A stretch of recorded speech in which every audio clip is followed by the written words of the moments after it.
అందరికీ నమస్కారం. సంస్కృతి సంపద యూట్యూబ్ ఛానల్ తరపున అందరికీ స్వాగతం. ప్రతి నెల 2-4 ఆదివారాల్లో జరుపుకునే సాహిత్య గోష్ఠిల్లో భాగంగా ఈసారి పోతన రచనలపై అంతర్జాల గోష్ఠిని నిర్వహిస్తున్నాము. మరి ఈ గోష్ఠి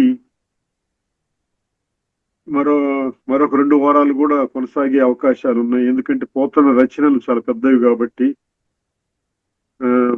ఒక భాగవతమే 2 వారాలు 3 వారాలు చర్చించదగినంత కండగలిగినటువంటి సాహిత్యం ఉన్నది. అందువల్ల మనం ఈ చర్చ 2-3 వారాలు నడిచే అవకాశం ఉన్నది. ఈ చర్చకు మరి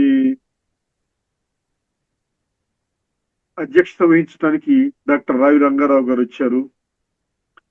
ఈ చర్చా గోష్ఠిలో పాల్గొనడానికి డాక్టర్ వెలువోలు నాగరాజ్య లక్ష్మి గారు వచ్చారు. వారు భాగవత ప్రాముఖ్యం గురించి మాట్లాడుతారు. అట్లాగే డాక్టర్ తాడేపల్లి వీరలక్ష్మి గారు భాగవతం మాతృ హృదయం గురించి మాట్లాడతారు. వీరిద్దరూ కూడా మరి భాగవతం మీద ఎక్కువగా కృషి చేసిన వాళ్ళు, మరి ఎక్కువ ఉపన్యాసాలు ఇచ్చిన వాళ్ళు ఈ భాగవతం గురించి. కాబట్టి వీళ్ళ ఉపన్యాసంలో మరి సబ్జెక్టు సాహిత్య సంపద గాని భాషా సంపద గాని చాలా ఎక్కువ మనకి లభించే అవకాశం ఉంటుంది.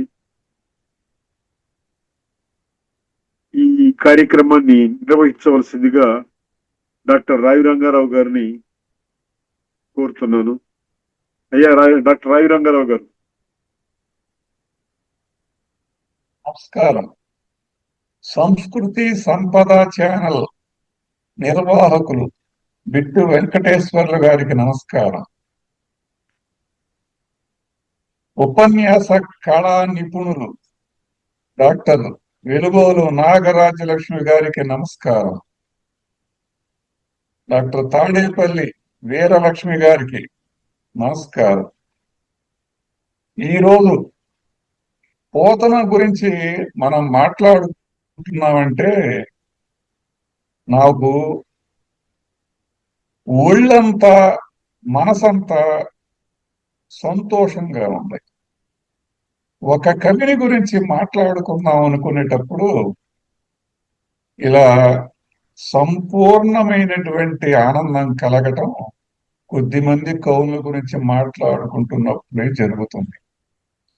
దానికి కారణం ఏంటంటే ఆ కవి యొక్క సాహిత్యం ఒకటి, ఆ కవి యొక్క మూర్తిమత్వం ఒకటి.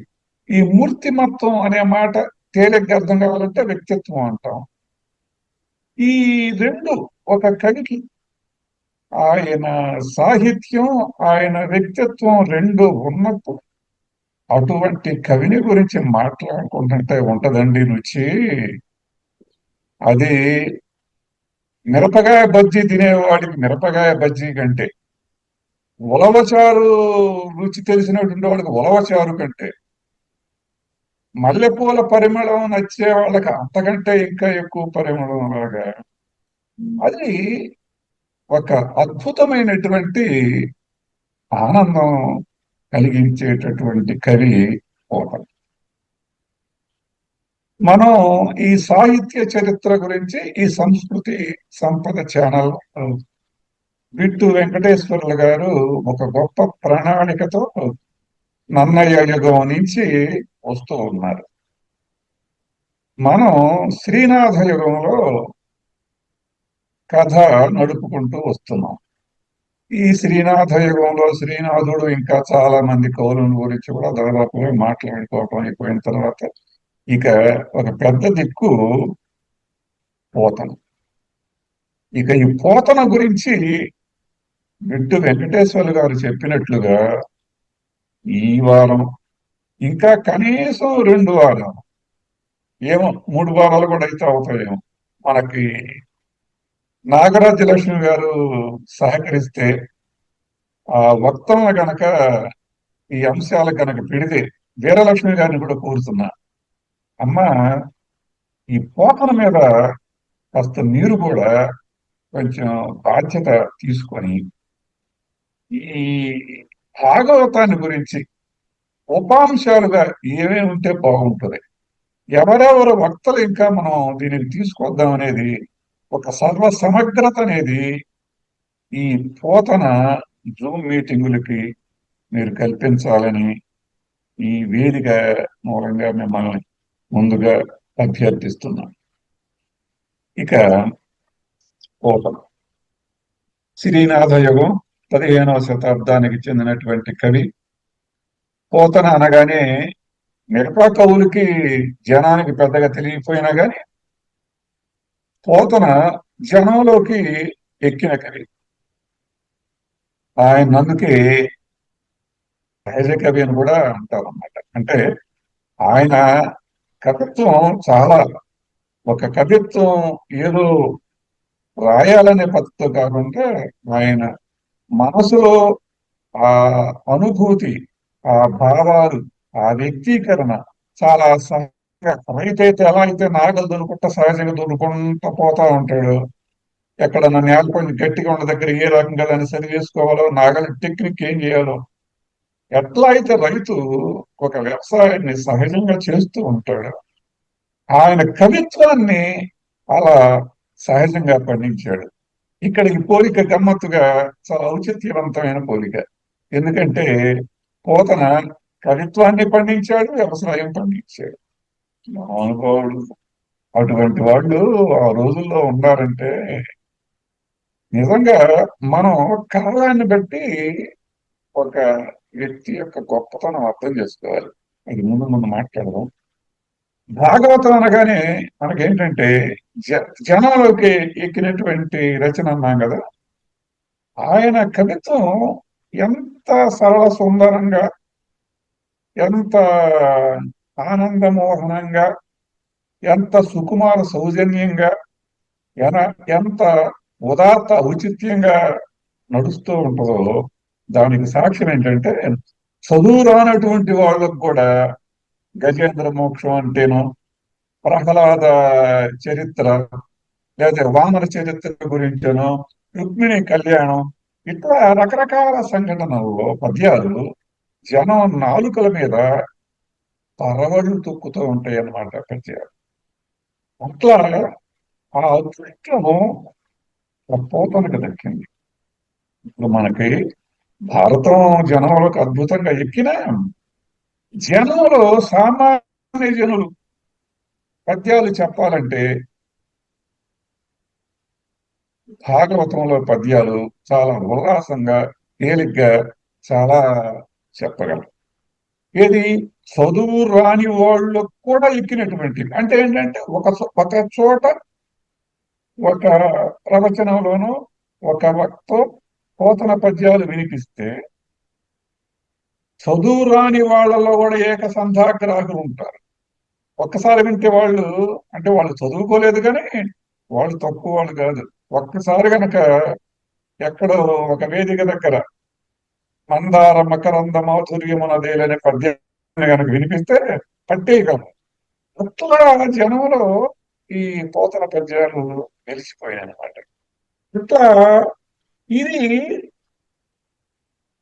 ఈ భాగవతం తెలుగులోకి అప్పటి వరకు అనువదించకపోవటం అనేది అది నిజంగా పోతన అదృష్టమే. ఆయన మహానుభావుడు కాబట్టి, గొప్ప వ్యక్తిత్వం ఉన్నటువంటి వాడు కాబట్టి ఆయన కోసమే ఆ భాగవతం అప్పటిదాకా ఉందన్నమాట. అంటే అంతకుముందు భాగవతాన్ని గురించి ఎలా ఉండేయంటే కొన్ని నీడల్లాగా ఉండేవి. ఏంటంటే వెన్నెల పదాలు, లేదా కొన్ని 9 పదాల్లో, కొన్ని ఉయ్యాల పాటల్లో, కొన్ని నివాళి పాటల్లో, ఏళ్ళు, జోలలు, ఇలా రకరకాలైనటువంటివి ఆ జానపద ప్రక్రియల్లో భాగవతాన్ని గురించి చెప్పడం జరిగింది. కానీ ఈ భాగవతం అంటే భారతాన్ని అన్నయ్య తిక్కన ఎలానా అనువాదం చేసేసారు. ఇన్నేళ్లలో 11, 12, 13, 14, 400 సంవత్సరాలు ఎవరి కన్ను కూడా భాగవతం మీద పళ్ళ. తెలుగులోకి మొత్తంగా నిర్దుష్టంగా అనువాదం చేద్దామనే ఆలోచన ఎవరికి కలిగినట్లు లేదు.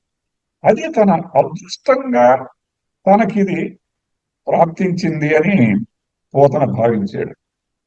పోతన కోసమే పోతన ఎప్పుడు పుడతాడా అప్పుడే భాగవతం సంస్కృత భాగవతం అనుకుని ఉంటది. పోతన అనేవాడు పుట్టాలి, ఆయన పుట్టిన తర్వాత ఇది తెలుగులోకి అనువాదం చేయాలని ఆ సంస్కృత భారతం ఎదురు చూస్తా ఉందన్నమాట. అలాంటి ఆ పోతన తెలంగాణ నడిబొడ్డులో ఓరుగల్లు గడ్డలో బమ్మెల కొమ్మపల్లి పోతన ఒక చిలుకలాగా అవతరించి ఈ భాగవతాన్ని తెలుగు చేశాడు. ఈయన కొన్ని రచనలు కూడా జస్ట్ పరిచయంగా ఒక 2-3 మాటలు చెప్పి 2-3 నిమిషాల్లో మొత్తం ఆహ్వానిస్తారు. అందులో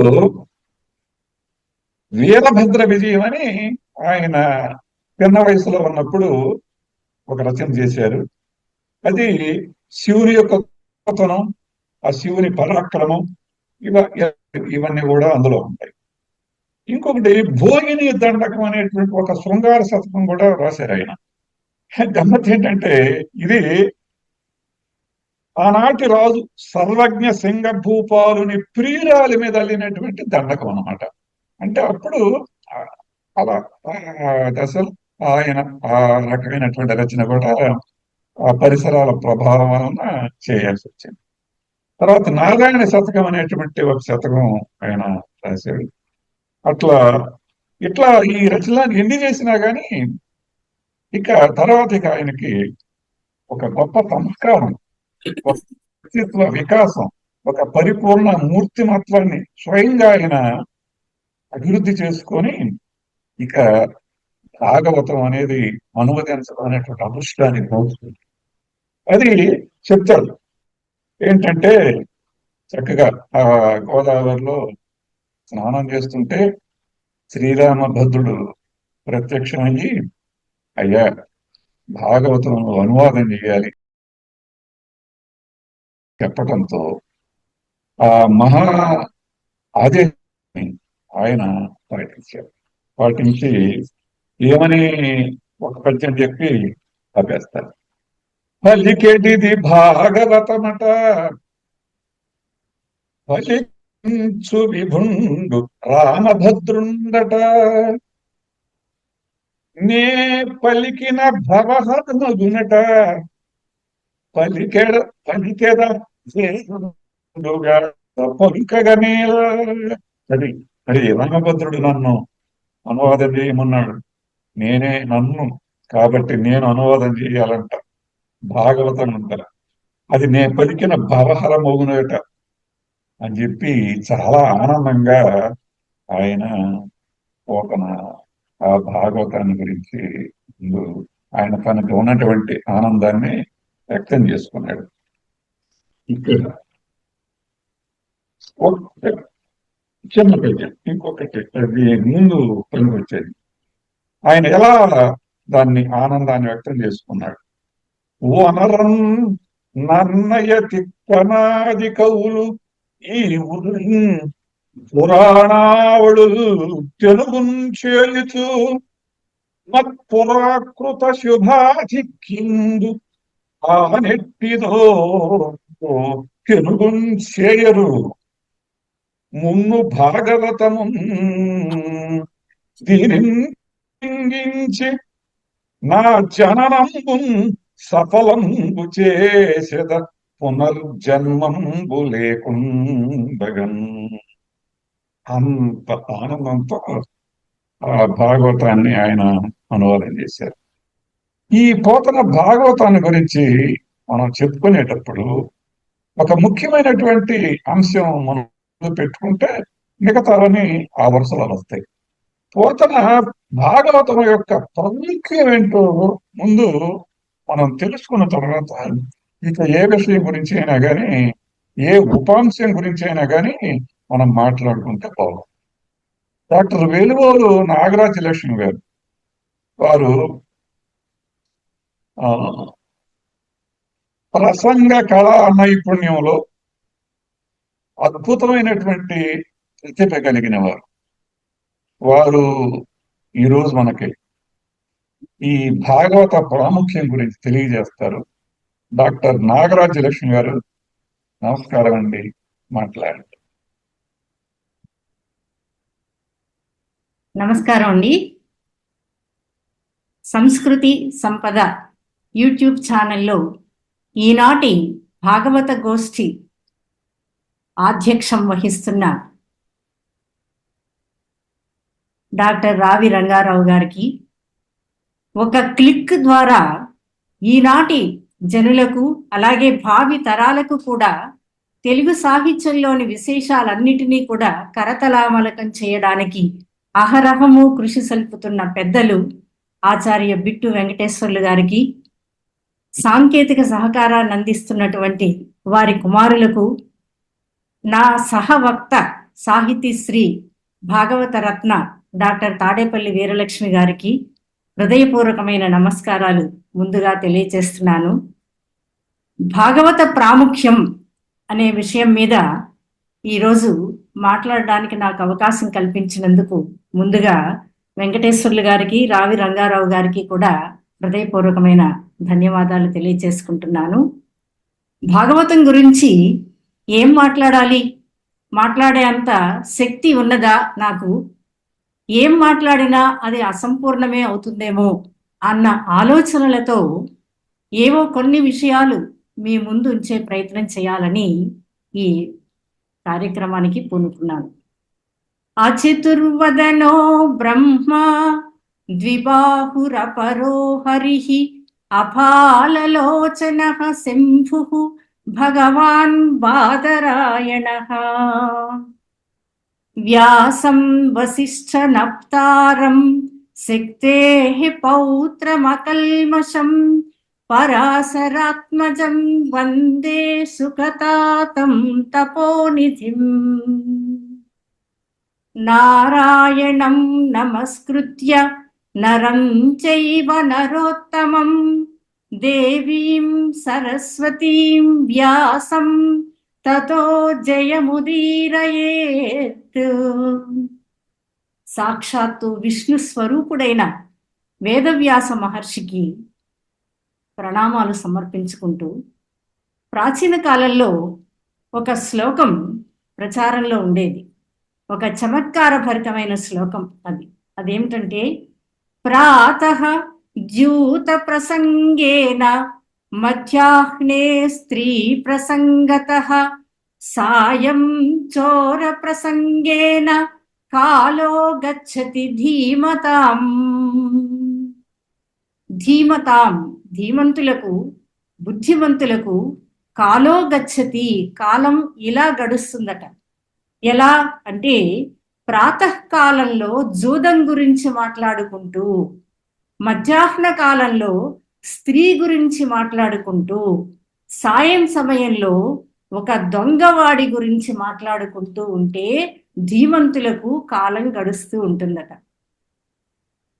ఇదేమిటి, ఇదేనా అర్థం, దీనికి ఇంకేమైనా లోతైన అర్థం ఉందా అని ఆలోచిస్తే, ప్రాతకాలంలో జూదం ప్రధానంగా యుద్ధం జరిగిన మహాభారత కథను గురించి మాట్లాడుకోమని, మధ్యాహ్న సమయంలో స్త్రీ ప్రసంగం అంటే స్త్రీ రూపంగా, ఒక సాధారణ స్త్రీ రూపంగా కనిపిస్తున్న సీతాదేవిని అపహరించిన వృత్తాంతం కలిగిన రామాయణాన్ని గురించి మాట్లాడుకోమని, సాయం సమయంలో చోర ప్రసంగేన, చోరుడు అంటే దొంగవాడు, ఎవరి దొంగ అంటే వెన్న దొంగ, మనసులను దొంగిలించేవాడు, అందరినీ కూడా మాయ చేసేవాడు అయిన శ్రీకృష్ణుని కథ కలిగిన మహాభాగవతాన్ని చదువుకోమని.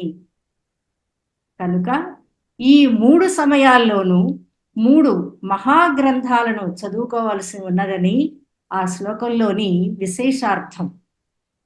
మనిషి జీవితంలో కూడా ప్రాతకాలము అంటే బాల్యం అనుకుందాం. బాల్యంలో భారతం ఎందుకు చదవాలి అంటే, భారతం అనేక రకాల మనస్తత్వాల సమ్మేళనం. సమాజంలో ఎవరితో ఎలా మసులుకోవాలి, ఎవరు ఎటువంటి వారు, ఎవరి స్వభావం ఏమిటి మొదలైన వివరాలన్నీ తెలుసుకొని జీవితంలోకి అడుగు పెట్టడానికి వీలైనటువంటి కథ మహాభారతం. ఇక మధ్యాహ్న సమయం అంటే యవ్వన కాలం అనుకుందాం. యవ్వనంలో రామాయణం చదువుకోవాలి. ఎందుకు అంటే ఏకపత్ని వ్రతము, ఆడిన మాట తప్పకుండా ఉండటము, నియమబద్ధమైనటువంటి జీవితము, దీన్ని అలవాటు చేసుకోవడానికి రామాయణ కథ మనకు ఉపయోగపడుతుంది. ఇక సాయంకాలం అంటే ప్రతి జీవికి వృద్ధాప్యం, వార్ధక్యం అనుకుందాం. ఆ సమయంలో కృష్ణ భగవానుని గురించి, మన జీవితానికి మోక్షాన్ని ప్రసాదించే భగవంతుడి గురించి కథలు ఉన్న భాగవతాన్ని చదువుకోమని, అలా చదువుకున్నప్పుడే జీవితం శాంతిమయమవుతుందని, సద్గతులు పొందగలుగుతారని ఒక విశేషమైన అర్థాన్ని పండితులు ఆ చిన్న శ్లోకంలో వివరిస్తారన్నమాట. అందుకే మరొక విషయం కూడా చెప్తారు పెద్దలు. భక్త్యా భాగవతం బ్రూయాత్, భక్త్యా యుక్త్యా చ భారతం, భక్త్యా శక్త్యా చ యుక్త్యా చ బ్రూయాత్ రామాయణం నరః. భాగవతం ఎలా చదవాలి, భారతం ఎలా చదవాలి, రామాయణం ఎలా చదవాలి అంటే భక్త్యా భాగవతం, ఒక భక్తిపూర్వకమైన నిండైన భక్తి భావం మనసులో ఉన్నవాడు మాత్రమే భాగవతాన్ని పూర్తిగా అర్థం చేసుకోగలుగుతాడు. అటువంటి వాళ్ళే భాగవతాన్ని చదవగలుగుతారు. అలా చదివినప్పుడే దానిలోని అంతరార్థం బోధపడుతుంది అని భాగవతాన్ని గురించే మొట్టమొదట చెప్పారు. ఆ తర్వాత భారతాన్ని భక్తితోనూ యుక్తితోనూ కూడా చదవాలట. ఇక రామాయణాన్ని భక్తితోనూ యుక్తితోనూ శక్తితోనూ కూడా కలిపి చదవాలట. ఆ శ్లోకం మనకు భాగవతాన్ని ఎలా చదవాలి అన్న విషయాన్ని తెలియచేస్తుంది. రామాయణ భారతాలు కావ్యాలు అని, పురాణము అని చెప్పబడుతుంది. వ్యాసుడు మనకు అందించిన అష్టాదశ పురాణాల్లో భాగవతం కూడా ఒకటి. దీన్ని ఎందుకు పురాణం అన్నారు, దీన్ని కావ్యమని ఎందుకు అనలేదు అంటే పురాణానికి ఒక లక్షణం చెప్తున్నారు మన పూర్వీకులు. సర్గశ్చ ప్రతిసర్గశ్చ వంశో మన్వంతరాణిచ వంశానుచరితం చేతి పురాణం పంచలక్షణం అని. పురాణానికి 5 లక్షణాలు చెప్తున్నారు. సర్గము అంటే సృష్టి, ప్రతిసర్గము ఆ సృష్టిలో మొట్టమొదట ఉద్భవించిన ప్రజాపతులందరూ మళ్ళీ సృష్టిని విస్తరింపచేయటం, వారి వంశాలు, వారి మన్వంతరాలు, వారి వంశానికి అనుగుణంగా అభివృద్ధి చెందినటువంటి రాజుల యొక్క చరిత్రలు, ఇవన్నీ కలిపి పురాణం అవుతుంది. కాబట్టి భాగవతంలో ఈ విశేషాలన్నీ ఉన్నాయి కనుక భాగవతాన్ని సంస్కృతంలో పురాణం అని అన్నారు. కాబట్టి పురాణం ఎలా చదవాలి, కావ్యం ఎలా చదవాలి, వేదం ఎలా చదవాలి అన్న విషయాలను కూడా పెద్దలు మనకు ఒక మార్గం ఏర్పరిచారు.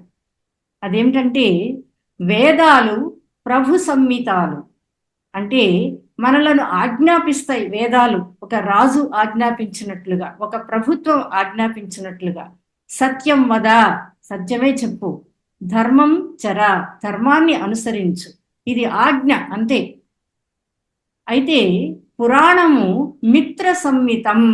పురాణం ఏం చేస్తుందట, ఒక స్నేహితుడు లాగా చెప్తుందట.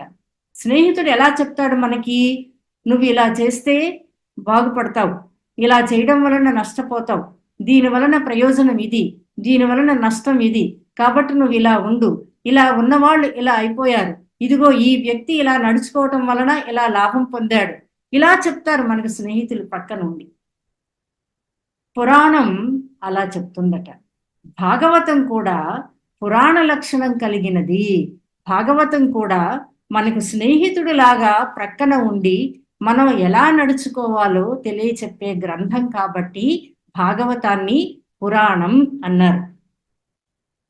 అందుకే విద్యావతాం భాగవతే పరీక్ష, విపత్తి కాలే గృహిణీ పరీక్ష, రథాంగణే శస్త్రభృతాం పరీక్ష, ధనంజయే హాటక సంపరీక్ష అనే శ్లోకం కూడా భాగవత ప్రాముఖ్యాన్ని మనకు తెలియచేస్తుంది. భాగవతాన్ని విద్యావతే, విద్యావంతులైన వాళ్ళు, విద్యావంతులకు పరీక్ష పెట్టగలిగినప్పుడు భాగవతము ఉంటుందట. భాగవతంలో వాళ్ళు సరిగా అర్థం చేసుకొని అందులోని అంతరార్థాన్ని చెప్పగలిగిన వాళ్ళే నిజమైన విద్యావంతులు. ఇక గృహిణి అని ఎప్పుడు అనాలి అంటే, సమస్య వచ్చినప్పుడు, విపత్తు వచ్చినప్పుడు, విపత్తు కాలంలో ఆమె తనను తాను సవరించుకుంటూ కుటుంబాన్ని, గౌరవాన్ని కాపాడుకున్నటువంటి ఆ స్త్రీనే, విపత్తి కాలంలో ఉన్నటువంటి ఆ ధైర్యం చూపించిన స్త్రీనే నిజమైన గృహిణి అంటారట. అలాగే శస్త్రభృతాం, సైనికులకు, శస్త్రాలు ధరించిన వాళ్లకు ఎప్పుడు పరీక్ష? రథాంగణే, యుద్ధరంగంలో. ధనంజయే హాటక సంపరీక్ష, బంగారాన్ని బాగా పుటం పెట్టినప్పుడు దానికి అగ్ని తోడై దాన్ని దహించినప్పుడే దాని శక్తి ఏమిటో, దాని మెరుపు ఏమిటో కనిపిస్తుంది. కాబట్టి భాగవతం విద్యావంతులకు పరీక్ష అని కూడా భాగవతం యొక్క గొప్పతనాన్ని చెప్పే శ్లోకాలు మనకు అనేకం కనిపిస్తాయి. అష్టాదశ పురాణాల్లో భాగవతం కూడా ఒకటి అని అనుకున్నాం కదా. వేదవ్యాసుడు మనకు అందించినటువంటి ఆ అష్టాదశ పురాణాల్లో భాగవతము 12 స్కంధాలుగా విభజింపబడింది. వ్యాసుడు రాసినటువంటి సంస్కృత భాగవతంలో 18,000 శ్లోకాలు ఉన్నాయి. ఆ 12 స్కంధాల్లోని వివరాలు ఏమిటి అంటే, ప్రథమ స్కందంలో భగవద్భక్తి మహిమ, భీష్ముని యొక్క నిర్యాణం, శ్రీకృష్ణుని నిర్యాణం, పాండవుల మహాప్రస్థానం, పరీక్షిత్తు కథ మొదలైన విషయాలు కనిపిస్తాయి. ద్వితీయ స్కంధంలో భగవంతుని యొక్క స్థూల సూక్ష్మ రూప వర్ణనలు, లీలావతారాలు మొదలైనవన్నీ మనకు వర్ణించబడినాయి. తృతీయంలో మనువుల యొక్క అభివృద్ధి, వారి నుంచి జనులు విస్తృతంగా వ్యాప్తి చెందటం, ఇవన్నీ వృత్తాంతాలు కనిపిస్తాయి. హిరణ్యాక్షుడు, హిరణ్యకశిపుల యొక్క జననము, వారిని విష్ణువు వధించటము మొదలైనవన్నీ. చతుర్థ స్కంధంలో స్వయంభువ మనువంశ వర్ణనము, దక్షయజ్ఞ ధ్వంసము, ఇవన్నీ అక్కడ మనకు కనిపించే వృత్తాంతాలు. వాటితో పాటుగా ధ్రువోపాఖ్యానం మొదలైనవి కూడా ఆ స్కంధంలోనే కనిపిస్తాయి. పంచమ స్కంధంలో వృషభ చరిత్ర, గంగావతరణం, జడభరతోపాఖ్యానము, ఇవి మనం చదివేటటువంటి వృత్తాంతాలు. షష్ఠ స్కంధంలో అజామిలుడు, వృత్రాసురుడు, దేవాసుర యుద్ధం మొదలైన కథలు కనిపిస్తాయి. సప్తమ స్కంధంలో ప్రధానంగా ప్రహ్లాద చరిత్ర చోటు చేసుకుంటుంది. అష్టమ స్కంధంలో గజేంద్ర మోక్షం, క్షీరసాగర మథనం, బలి చరిత్ర అంటే వామన చరిత్ర, ఇవన్నీ.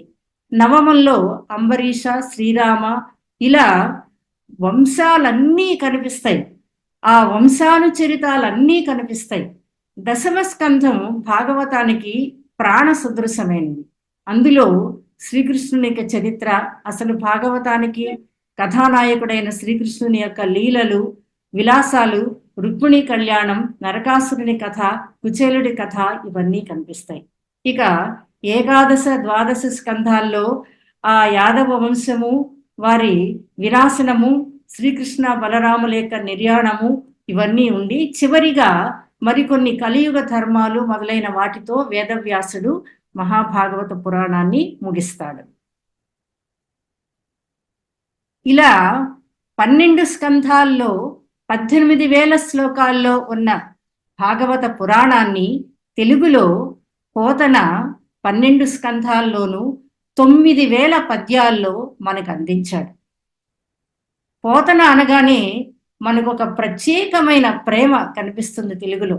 అధ్యక్షులు వారు తమ అధ్యక్షోపన్యాసంలో చెప్పారు, పోతన కవిత్వం వినాలన్నా, చదవాలన్నా, పోతన గురించి మాట్లాడాలన్నా మనస్సు ఆనందంతో ఉంటుంది అని. అది పోతన వ్యక్తిత్వము, పోతన రచన యొక్క గొప్పతనం అన్నమాట. అందుకే పోతన భాగవతం గురించి ఎన్ని మార్లు మాట్లాడుకున్నా, చెప్పిన విషయాలే మళ్ళీ మళ్ళీ చెప్పుకున్నా సరే మనకు దానిలో విసుగు విరామము అనిపించదు. భాగవతం అన్న పేరు ఏమిటి, అసలు ఏం చెబుతుంది అంటే, ఇదం భాగవతం నామ పురాణం బ్రహ్మ సంహితం ఉత్తమ శ్లోక చరితం చకార భగవాన్ ఋషి.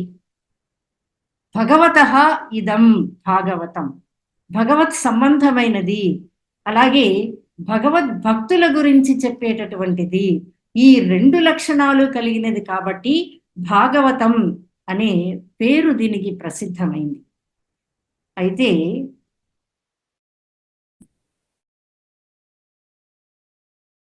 సుకృతంగా భావించాడని కూడా అధ్యక్షుల వారు ఆ పద్యాన్ని కూడా పేర్కొన్నారు ఇప్పుడే. ఆయన అనువదించటం ఆయన అదృష్టమే కాదు, తెలుగు వారిగా మనందరి అదృష్టం కూడా ఆయన మహాభాగవతాన్ని తెలుగులో ఒక కావ్యంగా, ఒక రసవత్తరమైన దృశ్య కావ్యంగా తీసుకురావడం అన్నది. ఎందుకు పోతన మీద అంత భక్తి, మనకు అంత ప్రేమ అంటే, రాజాశ్రయాన్ని నిరసించి ఆయన ప్రారంభ కాలంలో రాజుల ఆశ్రయంలో ఉన్నప్పటికీ ఆ తరువాతి కాలంలో రాజాదరణను నిరసించాడు. అంటే ఆయన వ్యక్తిత్వంలో ఒక మహోన్నతమైన స్థాయి ఏర్పడిందనమాట. భాగవత రచన చేసే నాటికి ఆయన జీవిత పరమార్థం ఏమిటో తెలుసుకున్నాడు. ఎందుకు కావ్యం రాయాలి అన్నది ఆయన అర్థం చేసుకున్నాడు. మోక్షం కోసమే ఈ రచనలు, ఈ సాహిత్యము, ఈ కళలు అని ఆయన పరిపూర్ణంగా విశ్వసించి రాజాశ్రయాన్ని నిరసించి ఆ భగవంతుడికే తాను ఆంధ్రీకరించిన మహాభాగవతాన్ని అంకితం చేయాలని సంకల్పించాడు. ఇమ్మనుజేశ్వరాధములకిచ్చి పురంబులు వాహనంబులున్ సొమ్ములు కొన్ని పుచ్చుకొని చొక్కి శరీరము వాసి కాలుచే సమ్మెట వ్రేటులన్ పడక.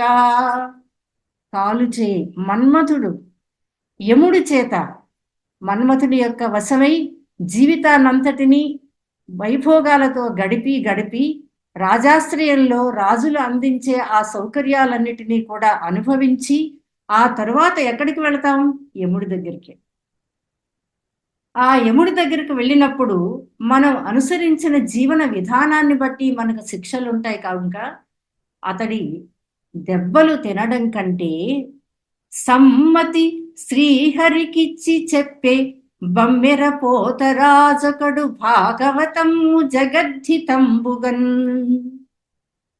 ఆ దుస్థితి పొందకుండా ముందుగానే జీవించి ఉండగానే మనిషి ఎలా ప్రవర్తించాలి అన్నదాన్ని వ్యక్తం చేస్తూ భగవన్నామాన్ని జపిస్తూ భగవంతుడి యొక్క పాదాలు పట్టుకొని భగవంతుడికే తన రచనలు అంకితం చేశాడు ఈ బమ్మెర పోతరాజుకడు జగద్ధితంబుగన్ అన్నాడు.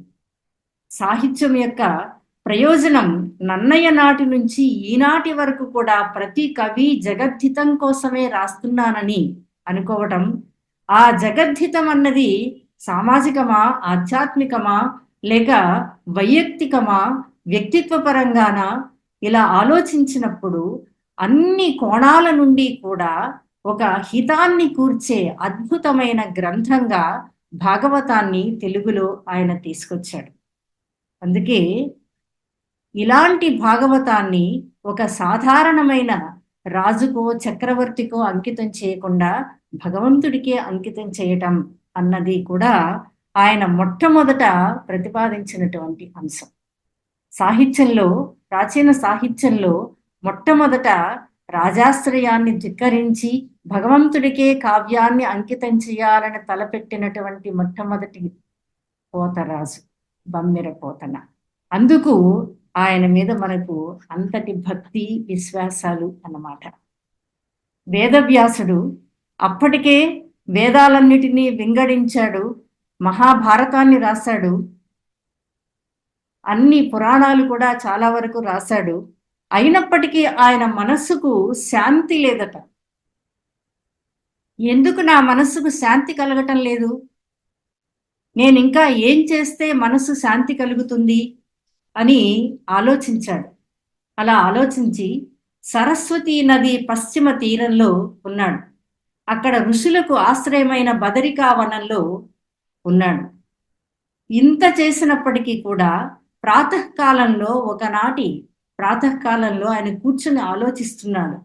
నేను ఇంతవరకు భాగవత ధర్మాలను నిరూపించలేదే, అట్టి ధర్మాలే పరమహంసలకు భగవంతునకు ఇష్టమైనవి కదా అనుకొని తనని తాను అసంపూర్ణుడిగా భావించుకొని ఉన్నాడట. అప్పుడు నారదుడు వచ్చి చింతాక్రాంతుడై ఉన్న మహర్షిని చూసి చిరునవ్వుతో చెప్పాడట, అడిగాడట.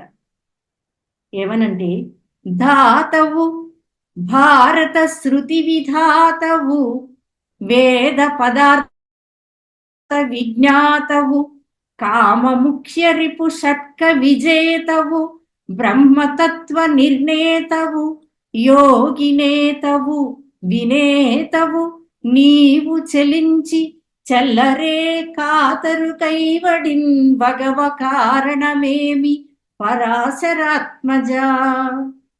పరాశరాత్మజుడా, నీవు ధాతవు, వేద పదార్థాలన్నిటినీ కూడా వింగడించి వేర్పరిచిన వాడవు, కామముఖ్య రిపు షట్క విజేతవు.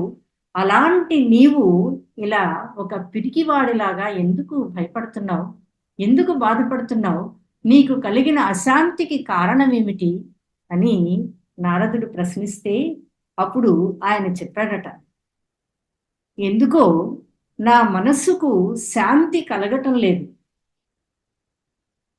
ఏం చేస్తే మనసు శాంతిగా ఉంటుంది? ఇన్ని చేసినప్పటికీ నా మనసుకు ఎందుకు శాంతి కలగటం లేదు అనంటే అప్పుడు నారదుడు చెప్పాడట. ఏమని చెప్పాడు? నీవు అన్ని కథలు చెప్పావు కానీ భగవత్ సంబంధమైన కథలను చెప్పలేదు, భాగవతుల కథలు చెప్పలేదు. భాగవతుల యొక్క జీవన విధానం ఏమిటో చెప్పి లోకాలకు మేలు చేసేటటువంటి ఒక కావ్యాన్ని నీవు అందించలేదు, ఒక పురాణంగానైనా సరే దాన్ని నీవు తీసుకొని రాలేదు.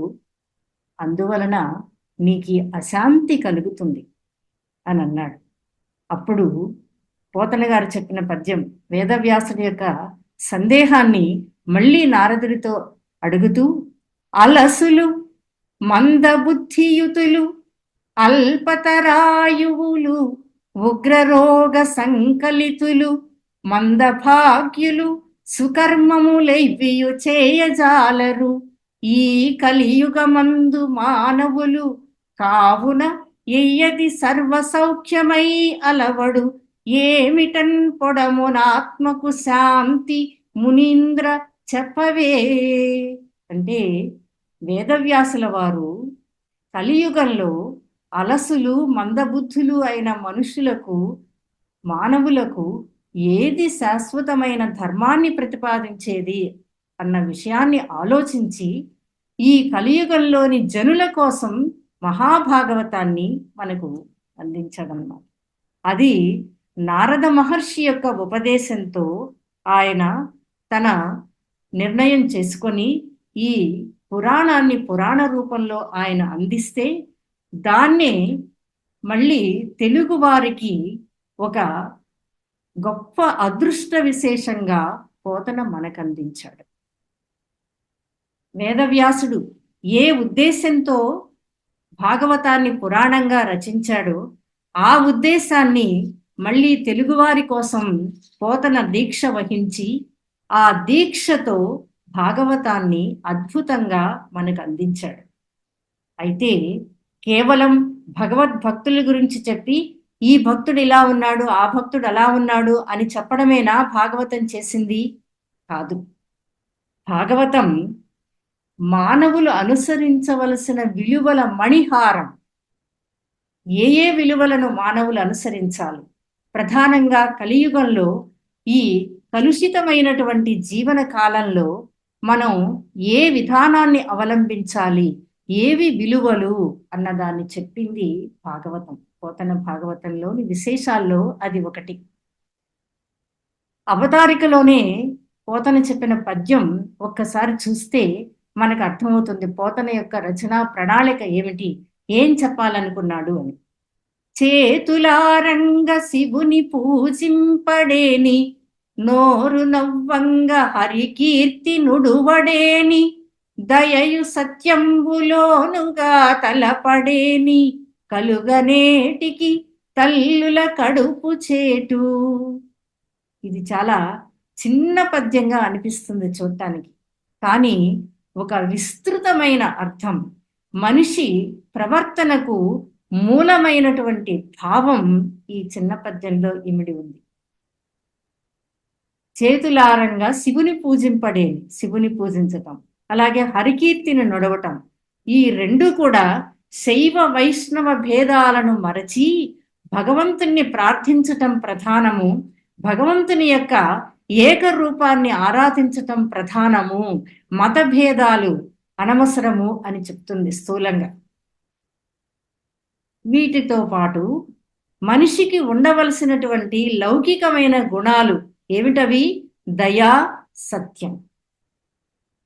ఈ రెండు లోనుగా తలపడేని తన అంతరంగంలో లక్షణాలుగా పెట్టుకోకపోయినట్లయితే వాళ్ళు జన్మించటం అన్నది తల్లుల కడుపుకి చేటు కలిగిస్తుంది సుమా అన్నాడు. ఇది మనిషి జీవితాన్ని, మనిషి దేన్ని పట్టుకుని ముందుకు వెళ్ళాలో మనకు తెలియచేసేటటువంటి పద్యం. ఈ రెండు గుణాలు మానవ జీవితాన్ని, ఒక వ్యక్తిగతమైన జీవితాన్ని, ఆ వ్యక్తుల యొక్క సమూహమే సమాజం కాబట్టి దాని ద్వారా సామాజిక జీవనాన్ని కూడా సరిదిద్దేటటువంటి ఒక గొప్ప పద్యం. సమాజాన్ని ప్రగతి పథంలో నిలపడానికి, నడపడానికి అవసరమైనటువంటి లక్షణాలు దయా, సత్యం. ఈ రెండు లక్షణాలు కలిగినటువంటి భాగవతుల చరిత్ర ఇక భాగవతంలో మనకు కనిపిస్తుంది. అందుకే అవతారికలోనే ఈ పద్యాన్ని పోతన చెప్పాడు. దయా, సత్యం, లోకాన్ని నిలబెట్టగలిగినటువంటిది సత్యం. ఈ రెండు లేకపోతే మనిషి మనిషిగా జీవించటం అన్నది ఒక వ్యర్థం అనే భావాన్ని సుస్పష్టంగా, ఖండితంగా మనకు ఆ పద్యంలో చెప్తున్నాడు. బ్రతుకవచ్చుగాక బహుబంధములనైన వచ్చుగాక లేమి వచ్చుగాక, జీవధనములైన చెడుగాక పడుగాక, మాట తిరుగలేరు మానధనులు. మాట తప్పడం అన్నది ఎంత హత్యా సదృశము, ఆత్మహత్యా సదృశము మనకు అర్థమవుతుంది. అదే సత్యం అంటే. సత్యం మీద నిలబడటం అన్నది మనిషి మనుగడకు ప్రాణభూతమైనది. భాగవతంలో కొన్ని వృత్తాంతాలు ఒక ప్రత్యేక కావ్యమా అనిపించే రీతిలో పోతన మనకు అందిస్తాడు. ప్రహ్లాద చరిత్ర, రుక్మిణీ కళ్యాణము, వామన చరిత్ర, ఇవన్నీ కూడా ఒక ప్రత్యేకమైన కావ్యాలుగా మనకు కనిపిస్తాయి, భాగవతంలో అంతర్భాగాలుగా కాదు. ఆ ప్రహ్లాద చరిత్రలో ప్రహ్లాదుడి యొక్క వ్యక్తిత్వాన్ని చెబుతూ వేదవ్యాసుడు వర్ణించిన దానికంటే అమూలకమైనటువంటి ఎన్నో విశేషాలు తీసుకొచ్చి పోతన తన భాగవతంలో అందిస్తాడు.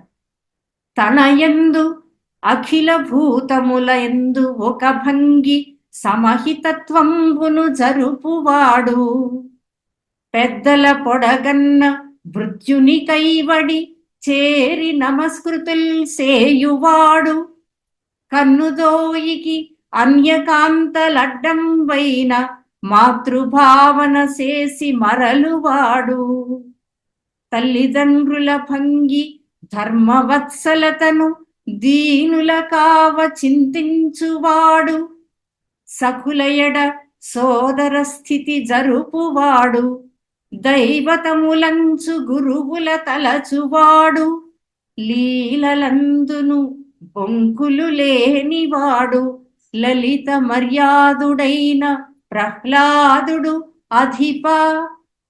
చూడండి, ప్రహ్లాదుడిలో ఇన్ని సద్గుణాలన్నీ సంఘాలుగా వచ్చి ప్రహ్లాదుడిలో చేరాయని చెప్తాడు. ఇవాళ మనిషి వ్యక్తిత్వానికి గీటురాయి ఏమిటి అంటే పెద్దలకు నమస్కరించటం, తనతో సమానంగా ఇతరులను కూడా చూడటము, ధర్మాన్ని పాటించటము, ఇతర స్త్రీల పట్ల మాతృభావాన్ని కలిగి ఉండటం. ఇది ఈనాటి కాలానికి చాలా అత్యవసరమైనటువంటి విషయం కదా.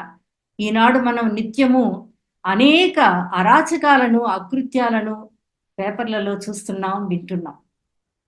ఇలాంటి అకృత్యాలు ఎందుకు జరుగుతున్నాయి? ఒక దయ, కరుణ, సత్యం, నిబద్ధత లేకపోవటం. అలా లేకపోవడం అనేది ఎందుకు ఏర్పడుతుంది? ఇదిగో భాగవతంలో ఇలాంటి ప్రహ్లాదుడు వంటి వారి చరిత్రలు తెలియకపోవటం, మనిషి జీవితం అంటే ఏమిటో తెలుసుకోలేకపోవటం, మనిషి జీవన విధానం ఎలా ఉండాలో తెలుసుకోలేకపోవటం. అలా తెలుసుకోమని, ఆ మానవత్వపు విలువలను తెలుసుకోమని ఈ కథలన్నిటినీ కూడా పోతన మనకు గుదిగుచ్చి భాగవతం అనే ఒక హారంలో వేసి మనకు అందిస్తున్నాడు.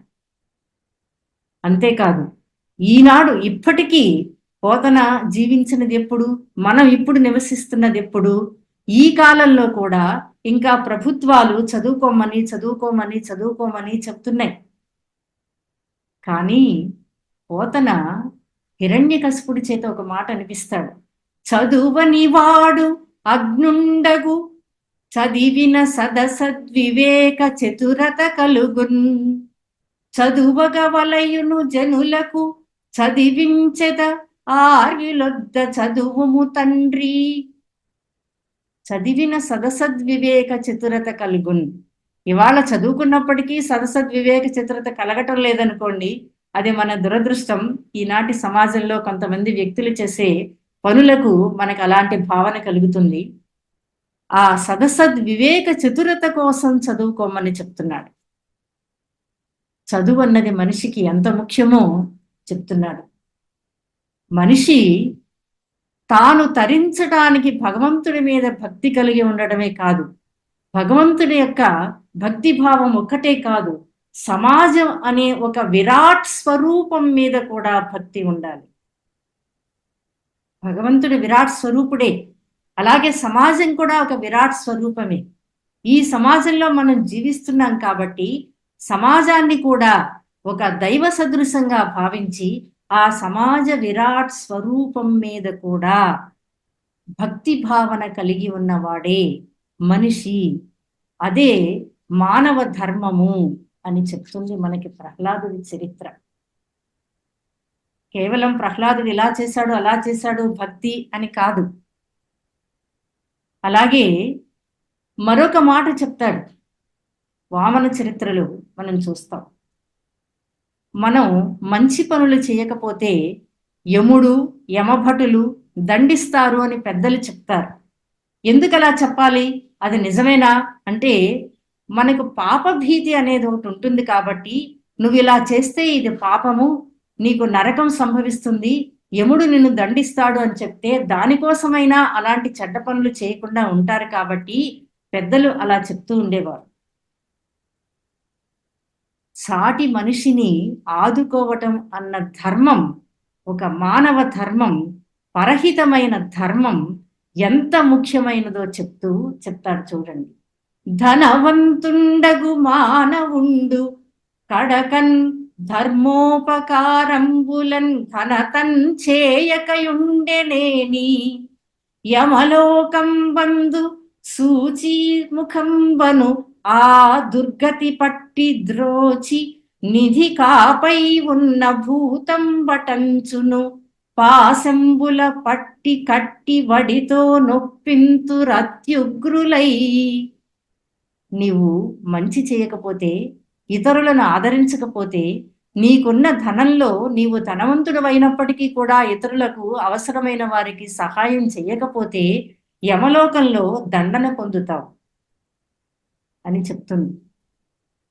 ఇప్పటి ప్రభుత్వాలు ఏమని ఘోషిస్తున్నాయి? సిఎస్ఆర్ మనకు తెలుసు కదా, కార్పొరేట్ సోషల్ రెస్పాన్సిబిలిటీ. పారిశ్రామికవేత్తలు తాము సంపాదించిన ధనంలో సామాజిక బాధ్యత కోసం కొంత వెచ్చించటం, అలా చేసినందుకు ప్రభుత్వం వారికి కొన్ని రాయితీలు కల్పించటం, అలాగే ప్రజలు తాము సంపాదించిన ధనంతో ఇతరులను కొంతమందిని చేరదీసి వారి అభివృద్ధికి సహకరించటం. P4లు P3లు ఇలా చెప్తున్నారు. ఏమిటండి ఇది కదా? మనుషులు ఒకప్పుడు పోతన ఏం చెప్పాడు? నువ్వు మంచి పని చేయకపోతే నరకం అనుభవిస్తావు. ఇప్పుడు మంచి పని చేయటం అన్నది సమాజం యొక్క అభివృద్ధి కోసం అని మనం చెప్తున్నాం. అంటే పరోక్షంగా మనిషి మనస్తత్వాన్ని బట్టి ఎలా చెప్తే వాడు సన్మార్గుడవుతాడో, ఎలా చెప్తే సత్కార్యాలు చేస్తాడో ఆ పద్ధతిలో ఒకప్పుడు చెప్పారు. నువ్వు ఇలా చేయకపోతే నరకం పొందుతావు, నువ్వు ఇలా మంచి చేయకపోతే నీవు తరువాత శిక్షలను అనుభవిస్తావు, ఇలా చెప్పారు. ఏదైనా భావం ఒకటే, మనిషి మనిషిగా జీవించడానికి అవసరమైన దయా సత్యము ఈ రెండిటినీ కూడా కలిగి ఉండాలని చెప్పడము అక్కడ కవి లక్ష్యం, కవి బాధ్యత. కవి ఒక సామాజికమైన సందేశాన్ని ఇవ్వడం అన్నది ప్రధానమైన లక్షణం. ఆ లక్షణంతోనే పోతన మనకు మనిషికి అనుసరించదగిన విలువల మణిహారంగా భాగవతాన్ని అందించాడు. ఇలాంటి ఎన్నో విషయాలు మనకు భాగవతం అందిస్తుంది. అంతేనా, గజేంద్ర మోక్షణం మొదలైనటువంటి కథలు కూడా మనం వింటే ఎందుకు భగవంతుడు మనలను రక్షిస్తాడు? మన వర్తనను బట్టి, మన స్వభావాన్ని బట్టి. మన స్వభావం ఎలా ఉంటే మనం భగవంతునికి ఇష్టలమవుతాము? ఇవన్నీ కూడా గజేంద్ర మోక్షణం మొదలైనటువంటి కథల్లోని అంతరార్థాలుగా మనకు కనిపిస్తాయి. గజేంద్రుడు ఏమని ప్రార్థించాడు? ఒక విష్ణువుననో ఒక శివుననో సామాజిక ప్రయోజనం జగద్ధితంబుగన్ అని చెప్పడంలోని అంతరార్థం ఏమిటో మనకు అర్థమవుతుంది. ఇక కవితాపరంగా చూసినప్పటికీ కూడా పోతన చాలా అద్భుతమైన కవిత్వ విధానాన్ని భాగవతంలో మనకు అందిస్తాడు. ఆయన మహాభక్తుడే, భావలోలుడు, సహజ పండితుడు, మధురమైన కవితా నిర్మాణం కలిగిన వాడు. భావ కవితను అలాగే భక్తి భావంలో ఉన్న ఒక సుకుమారమైన లక్షణాన్ని వీటన్నిటినీ కూడా పండించినవాడు. అవసరమైన సందర్భాల్లో వేదవ్యాసుణ్ణి మించి ఆ సందర్భంలో ఎన్నో విశేషాలు మనకు అందేటట్లుగా రచన చేసినవాడు. ఉదాహరణకి వామనావతారంలో విష్ణుమూర్తి విజృంభించాడు. అక్కడ 2 ప్రధానమైన పద్యాలు మనకందరికీ సుపరిచితమైనవి. ఇంతింతై వటుడింతయై మరియుతానింతై నభో వీధిపైనంతై తోయద మండలాగ్రమున కల్లంతై ప్రభారాశిపైనంతై సత్యపదోన్నతుండగుచు చంద్రునికంతయై ధ్రువునికంతై మహర్వాటిపైనంతై సత్యపదోన్నతుండగుచు బ్రహ్మాండాంత సంవర్ధి అయి అని చెప్తూ 2 పద్యాలు కూడా చాలా విశేషమైనటువంటి భావంతో ఆయన చెప్తాడు. ఆ తర్వాతి పద్యంలో సూర్యుడు నెమ్మదిగా కిందికి వస్తుంటే విష్ణుమూర్తి తన విశ్వరూపంతో పైకి విజృంభిస్తూ ఉంటే ఎలా భౌగోళికంగా ఎలాంటి స్థితిని మనం చూస్తామో ఆ అద్భుతమైన వర్ణన ఆ పద్యంలో కనిపిస్తుంది. ఇలాంటి భౌగోళికమైన అంశాలు కూడా మనకి భాగవతంలో కనిపిస్తాయి. మరొక చోట కపిల మహర్షి పిండోత్పత్తి క్రమాన్ని గురించి చెప్తాడు. అంటే భాగవతము భక్తి చెప్తుందా, రక్తి చెప్తుందా, ఏం చెప్తుంది అంటే సమస్తాన్ని తెలియజేస్తుంది, విజ్ఞానాన్ని అందించింది, పర్యావరణాన్ని చెప్పింది, మనిషి యొక్క స్వభావాన్ని చెప్పింది, మనిషి ఎలా నడుచుకోవాలో చెప్పింది. పిండోత్పత్తి క్రమం అంతా పూర్తిగా మనం చదివి చూస్తే ఇప్పుడు నాకంత ప్రశ్నించే వాళ్లకు ఇవన్నీ కూడా సమాధానాలు అవుతాయి. మానసికమైన స్థితిని కూడా ఆయన వర్ణించాడు, మనస్తత్వ చిత్రణ కూడా చేశాడు. రుక్మిణి కళ్యాణంలో రుక్మిణి సందేశాన్ని పంపిస్తుంది బ్రాహ్మణుడి చేత శ్రీకృష్ణుడి దగ్గరికి. అప్పుడు ఆమె అంతరంగం ఎలా ఉందో చెప్తాడు. ఘనుడా భూసురుడేగెనో నడుమ మార్గశ్రాంతుడై చిక్కెనో విని కృష్ణుండిది తప్పుగా తలచెనో విచ్చేసెనో ఈశ్వరుండనుకూలింప తలంచునో తలపడో ఆర్యా మహాదేవియున్ నను రక్షింప నెరుంగునో ఎరుగదో నా భాగ్యమెట్లున్నదో. ఒక ఆందోళన, ఆయన దగ్గరకు వెళితే నన్ను ఎలా స్వీకరిస్తాడో అని సంశయాత్ముడై వెళ్ళాడు. ఇవన్నీ ఏమిటి? మనుషుల యొక్క అంతరంగ చిత్రణలు, మనస్తత్వాలను చెప్పడం, మనిషి జీవితాన్ని చిత్రించటం, మనిషి జీవన మార్గాన్ని నిరూపించటం. ఇవి కదా పోతన మనకు అందించే. సమాజ శ్రేయస్సు కోసం మనం ఎలా ప్రవర్తించాలో తెలుసుకోవడానికి, జగద్హితము అంటే ఏమిటో తెలుసుకోవడానికి భాగవతాన్ని తెలుగులో పోతన మనకు అందించాడు. ఇలా కొన్ని వందల పద్యాలు భాగవతంలో పోతన చెప్పిన. ఆయన దగ్గరకు వెళితే నన్ను ఎలా స్వీకరిస్తాడో అని సంశయాత్ముడై వెళ్ళాడు. ఇవన్నీ ఏమిటి?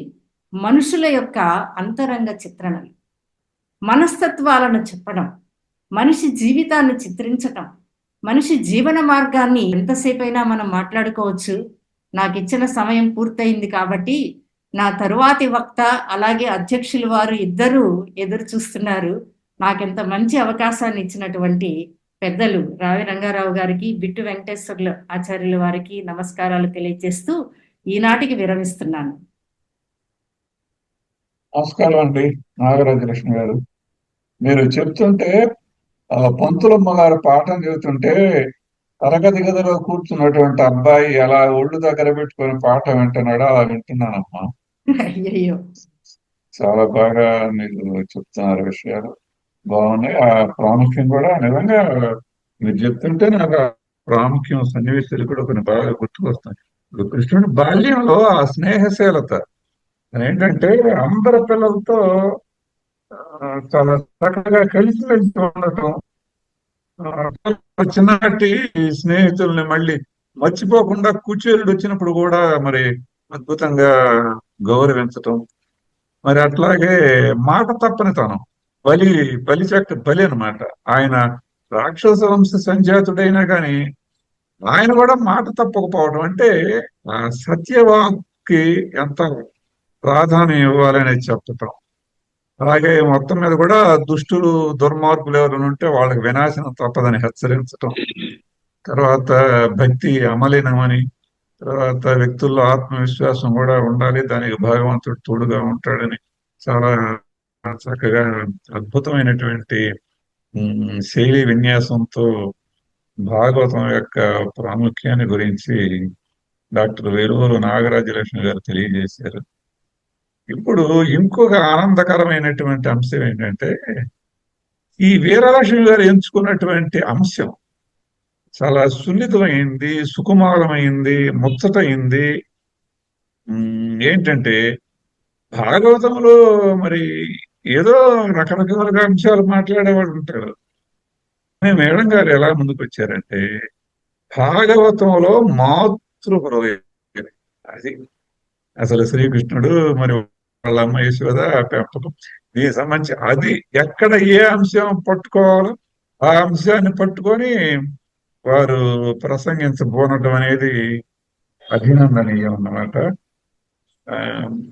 వీరలక్ష్మి గారిని భాగవతంలో ఉన్నటువంటి మాతృ హృదయ బంగారు నమస్కారాలు. అమ్మ వీరలక్ష్మి గారు అలాగే. సభా సరస్వతికి నమస్కారం అండి. ఇంతవరకు నాకు విద్య నేర్పిన గురువరేణ్యులందరికీ శిరస్సు వంచి నమస్కరిస్తున్నాను.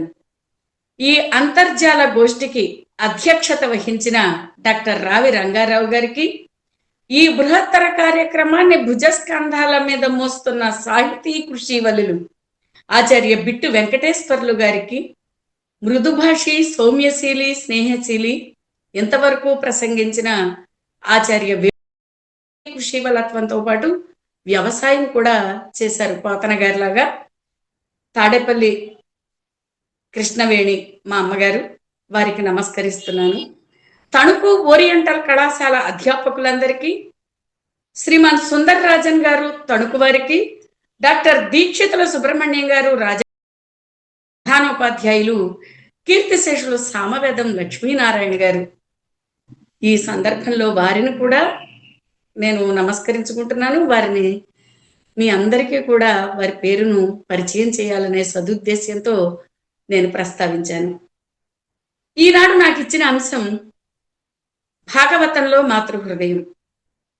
శ్రీరామచంద్ర కరుణాకటాక్ష ప్రసాదలబ్ధ పవిత్ర పారీణ వరేణ్యులు బమ్మెర పోతనామాత్యులు, సహజ పండితులు, ఆంధ్రుల అనంతమైన పుణ్యఫలం వల్ల జన్మించి శ్రీ భాగవతాన్ని ఆంధ్రీకరించి మనకు అందించారు. బ్రహ్మ నిత్యమై శుద్ధమై సత్యమై ఒప్పుతున్న బ్రహ్మ పదార్థాన్ని పట్టి చూపించు గ్రంథం భాగవతం. పోతన లోకజ్ఞత, శాస్త్రజ్ఞత బహుధా ప్రశంసనీయం. వ్యాస భగవానుని భావం శ్రీధరుల వ్యాఖ్యానం రంగరించి ఆంధ్రీకరించారు. కొన్ని పద్యాలు అమూలకాలు, కొన్ని యథాజ్ఞాతానుసార్యజః మాతరం ద్రష్టుమాప్తో హి మాతా వంద్యాయతేరపి. మహారాజు కూడా యతికి వంగి నమస్కరిస్తాడు. జన్మ సార్థక్యం కోసం సన్యాసం తీసుకున్న యతీశ్వరునికి తన తల్లి కనిపిస్తే ఏ ఆశ్రమంలో ఉన్నా వంగి సాష్టాంగ నమస్కారం చేసి తీరాలి అని గురు సంహిత తెలిపింది. మన తండ్రిని కూడా మనకు పరిచయం చేసే ప్రథమ గురువు మన అమ్మ. లోకేన చైతన్యమివ ఉష్మరశ్మేహే. సూర్యుని వల్ల లోకం చైతన్యవంతమవుతోంది. మాతృమూర్తి స్పర్శతో బిడ్డలు ఏతేన దోహదాఖ్యం గర్భలక్షణం సూచ్యతే అని రఘువంశం చెప్పింది. దౌహృద హేతుకస్య మృద్భక్షణస్య పుత్రభోగ సూచనార్థత్వం ఉత్ప్రేక్షితం అని మల్లినాథ సూరి వ్యాఖ్య. చింతకాయలు, మట్టి వంటివి తినాలనిపిస్తుంది. ఇది దౌహృది లక్షణం. గర్భవతికి 2 నాడులు పుట్టుకుంటాయి. కోరికలు జ్ఞానదేహంలోనే కాకుండా మనస్సుకు స్థావరమైన సూక్ష్మదేహంలో ఉంటాయని, తల్లి సూక్ష్మదేహానికే కాకుండా జ్ఞానదేహానికి కూడా కారణభూతురాలని చాందోగ్యోపనిషత్తు ద్వారా తెలుస్తోంది. గర్భవతిగా ఉన్నప్పుడు మానసిక ఆనందం, సంఘర్షణ, సంక్షోభాల ప్రభావం గర్భస్థ శిశువు మీద పడుతుంది. కనుక గర్భవతులకు సజ్జన సాంగత్యం ఉండాలి. ఈ సృష్టికి మాతృమూర్తి ప్రధాన కారకురాలు. మాతృహృదయ విశిష్టత శ్రీమద్ భాగవతంలోని స్త్రీ పాత్రల ద్వారా తెలుస్తోంది. స్థాళీపులాక న్యాయంగా ప్రస్తావించుకుందాం. ఋషిక, దేవ, దానవ, మానవ త్రియజాతులను పరిశీలిస్తే 38 మంది మాతృమూర్తుల హృదయాలు విభిన్న కోణాలలో కనిపించాయి. పురుషులలో కూడా మాతృహృదయం కనిపించింది. వీటిని బాధ్యతాయుత మాతృహృదయాలు, ఈప్సితాత్మకం, మోదపూరితం, విషాదగ్రస్తంగా మాతృహృదయాలు గోచరించాయి. ఒక్కొక్క పాత్రను ఒక్కొక్క కోణంలో పోతన చూపించారు. ఒకే పాత్ర వివిధ సందర్భాలలో వేరువేరు భిన్నమైన మాతృహృదయ భావనలతో ప్రవర్తించారు కూడా. బాధ్యతాయుత మాతృహృదయాలను ప్రస్తావించుకుందాం.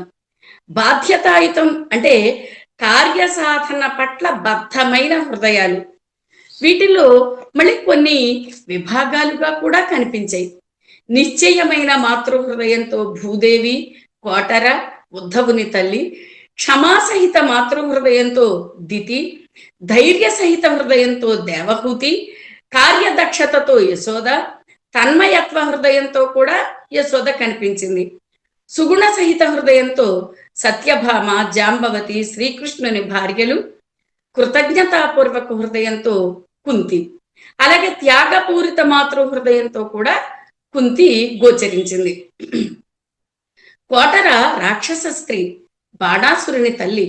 తన పుత్రుని ప్రాణరక్షణే ధ్యేయం తనకి. అలా భావించింది. యుద్ధంలో వ్యవస్త్రగా శ్రీకృష్ణుని ఎదుట నిలబడింది. కృష్ణుడు యుద్ధ విముఖుడయ్యాడు, బాణాసురుడు రక్షింపబడ్డాడు. అలాగే దితి గర్భస్థ పిండాన్ని, దితి యొక్క గర్భస్థ పిండాన్ని సూక్ష్మ రూపంతో ఇంద్రుడు ఖండఖండాలుగా చేశాడు. 49 ఖండాలైంది. అవి మరుద్గణాలు. నేను బాలిస స్వభావంతో చేశాను కనుక నన్ను క్షమించమని అడిగాడు.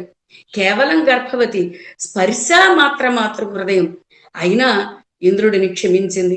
యశోద తన్మయత్వ మాతృ హృదయంతో బాలుని నోటిలో 14 భువనాలను తిలకించింది. తన్మయత్వం అంటే పరవశ హృదయం. ఎదుటి వారి మనస్సులో మన మనస్సు ఐక్యత పొందడం పరవశం. అదేవిధంగా కార్యదక్షత గల హృదయంతో బాలుడిని కోలతో బెదిరించింది. ఎన్నడూ వెన్నను చూడలేదుట కదా అంటూ వ్యంగ్యంగా మాట్లాడి పుత్రుని తప్పులను ఎత్తి చూపించింది. పాలు త్రాగితే జుట్టు ఎదుగుతుందని బుజ్జగించి పోషణ అందించింది. శిక్షించాలని రోటికి బంధించింది. చతురత, మృదుత్వం, వృద్ధి, తీక్షణత కలిగినది కార్యదక్షత అవుతుంది. యశోద సాక్షాత్తు భగవంతునికి పాలిచ్చి పెంచింది. భగవంతుడు కూడా మాతృమూర్తి దండనకు గురి అయ్యాడు. తల్లికి సంజాయిషి చెప్పుకున్నాడు. మాతృమూర్తి ఆగ్రహ అనుగ్రహాలకు పాత్రుడయ్యాడు. దేవహూతి ధైర్య సహిత హృదయంతో గోచరించింది. తన భర్త అయిన కర్దముడిని సన్యసింపవద్దని నిష్కర్షగా చెప్పింది. కర్దముడు మనుసుత అని సంబోధించాడు. స్వయంభవ మనువుకు శతరూప, దేవహూతి, ప్రసూతి. స్వయంభవ మనువు, శతరూప దంపతులు. వారికి ఆహూతి, ప్రసూతి, దేవహూతి జన్మించారు. అలాగే ఉత్తానపాదుడు, ప్రియవ్రతుడు వారి పిల్లలు. దేవహూతికి కర్దముడి ద్వారా 9 మంది పుత్రికలు జన్మించారు. అప్పుడు సన్నిహిస్తానంటాడు. అప్పుడు ఆవిడ వాళ్ళకి వివాహాలైన తరువాత తత్వ సంహిత తెలిపే పుత్రుడు కూడా జన్మించిన తరువాత సన్యసించమని చెప్పింది. ధృధారణే అని ధాతువు. ధృతిర్ధారణ ధైర్య యువ్వు. అలాగే ఇక్కడ కరణేషు మంత్రిగా కూడా దేవహూతి కనిపిస్తుంది. ఏ విధంగా చెబితే భర్త వింటాడో భార్యకు తెలుస్తుంది. ఆ విధంగా చెప్పుకోవాలి. అప్పుడు కుటుంబాలు విచ్ఛిన్నం కాకుండా ఉంటాయి అని భాగవతం ద్వారా తెలుస్తోంది. 9 మందికి వివాహాలు అయ్యాక కపిలుడు జన్మించిన తరువాత దేవహూతికి యోగ మార్గాన్ని చెప్పాడు. బిందు సరోవరాన్ని విడిచిపెట్టి కపిలుడు వెళ్ళిపోయాడు. దేవహూతి ఋషిపుత్రిక, ఋషి భార్య, ఋషికి తల్లి. అయినా కూడా కపిలుడు వెళ్ళిపోతే నష్టవత్సయగు గోవులాగా తల్లడిల్లిపోయింది. ఎట్టకేలకు ధైర్యంతో తపోదీక్షకు శ్రీకారం చుట్టింది. ఆమె మోక్షాన్ని పొందిన పవిత్ర ప్రదేశం సిద్ధిపదంగా ప్రసిద్ధి చెందింది. తర్వాత ఇక్కడికి బాధ్యతాయుత మాతృహృదయాలుగా వింగడించాము. ఇప్పుడు ఈప్సితాత్మక మాతృహృదయాలు. ఇషు ఇచ్ఛాయాం అని ధాతువు. ఏషణమిచ్ఛ. ఈప్స అంటే కోరిక, వాంఛ. ఇషు అంటే చూపు. ఇచ్ఛతో అనేవి సన్నంత పదాలు. ఇచ్ఛతో కూడినది ఈప్సితం.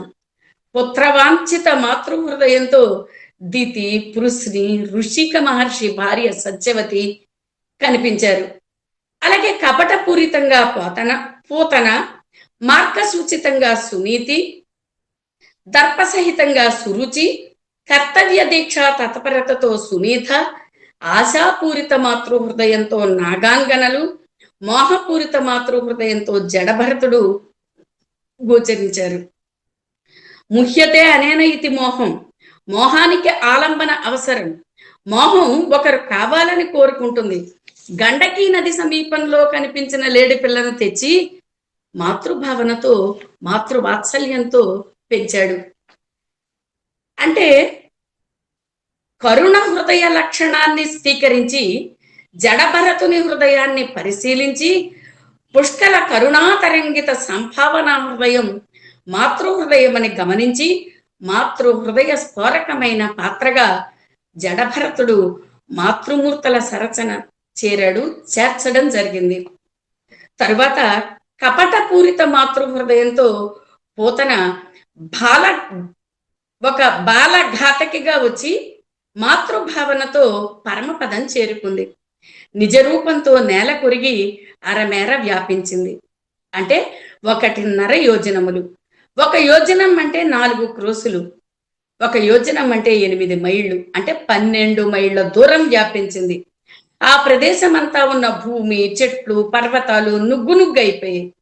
మూలంలో సర్పాన్ని సర్పం అని తెలియని పూతన స్తన్యమివ్వడానికి సిద్ధపడిందని మాత్రమే ఉంది. ఇక్కడ భాగవతంలో పోతన పద్యాలన్నీ అమూలకాలే. ఇది కవితా పాటవానికి తార్కాణం. తను దుష్ట హృదయంతో వచ్చినా, కపటంగా వచ్చినా మాతృభావనతో పరమపదం చేరుకుంది. తర్వాత మార్గ సూచిత మాతృహృదయంతో సునీతి శోభించింది. సునీతి ధ్రువునికి తల్లి, శ్రేష్టమైన నీతి కలది సునీతి. సురుచి సవతి తల్లి, శ్రేష్టమైన కాంతి కలది సురుచి.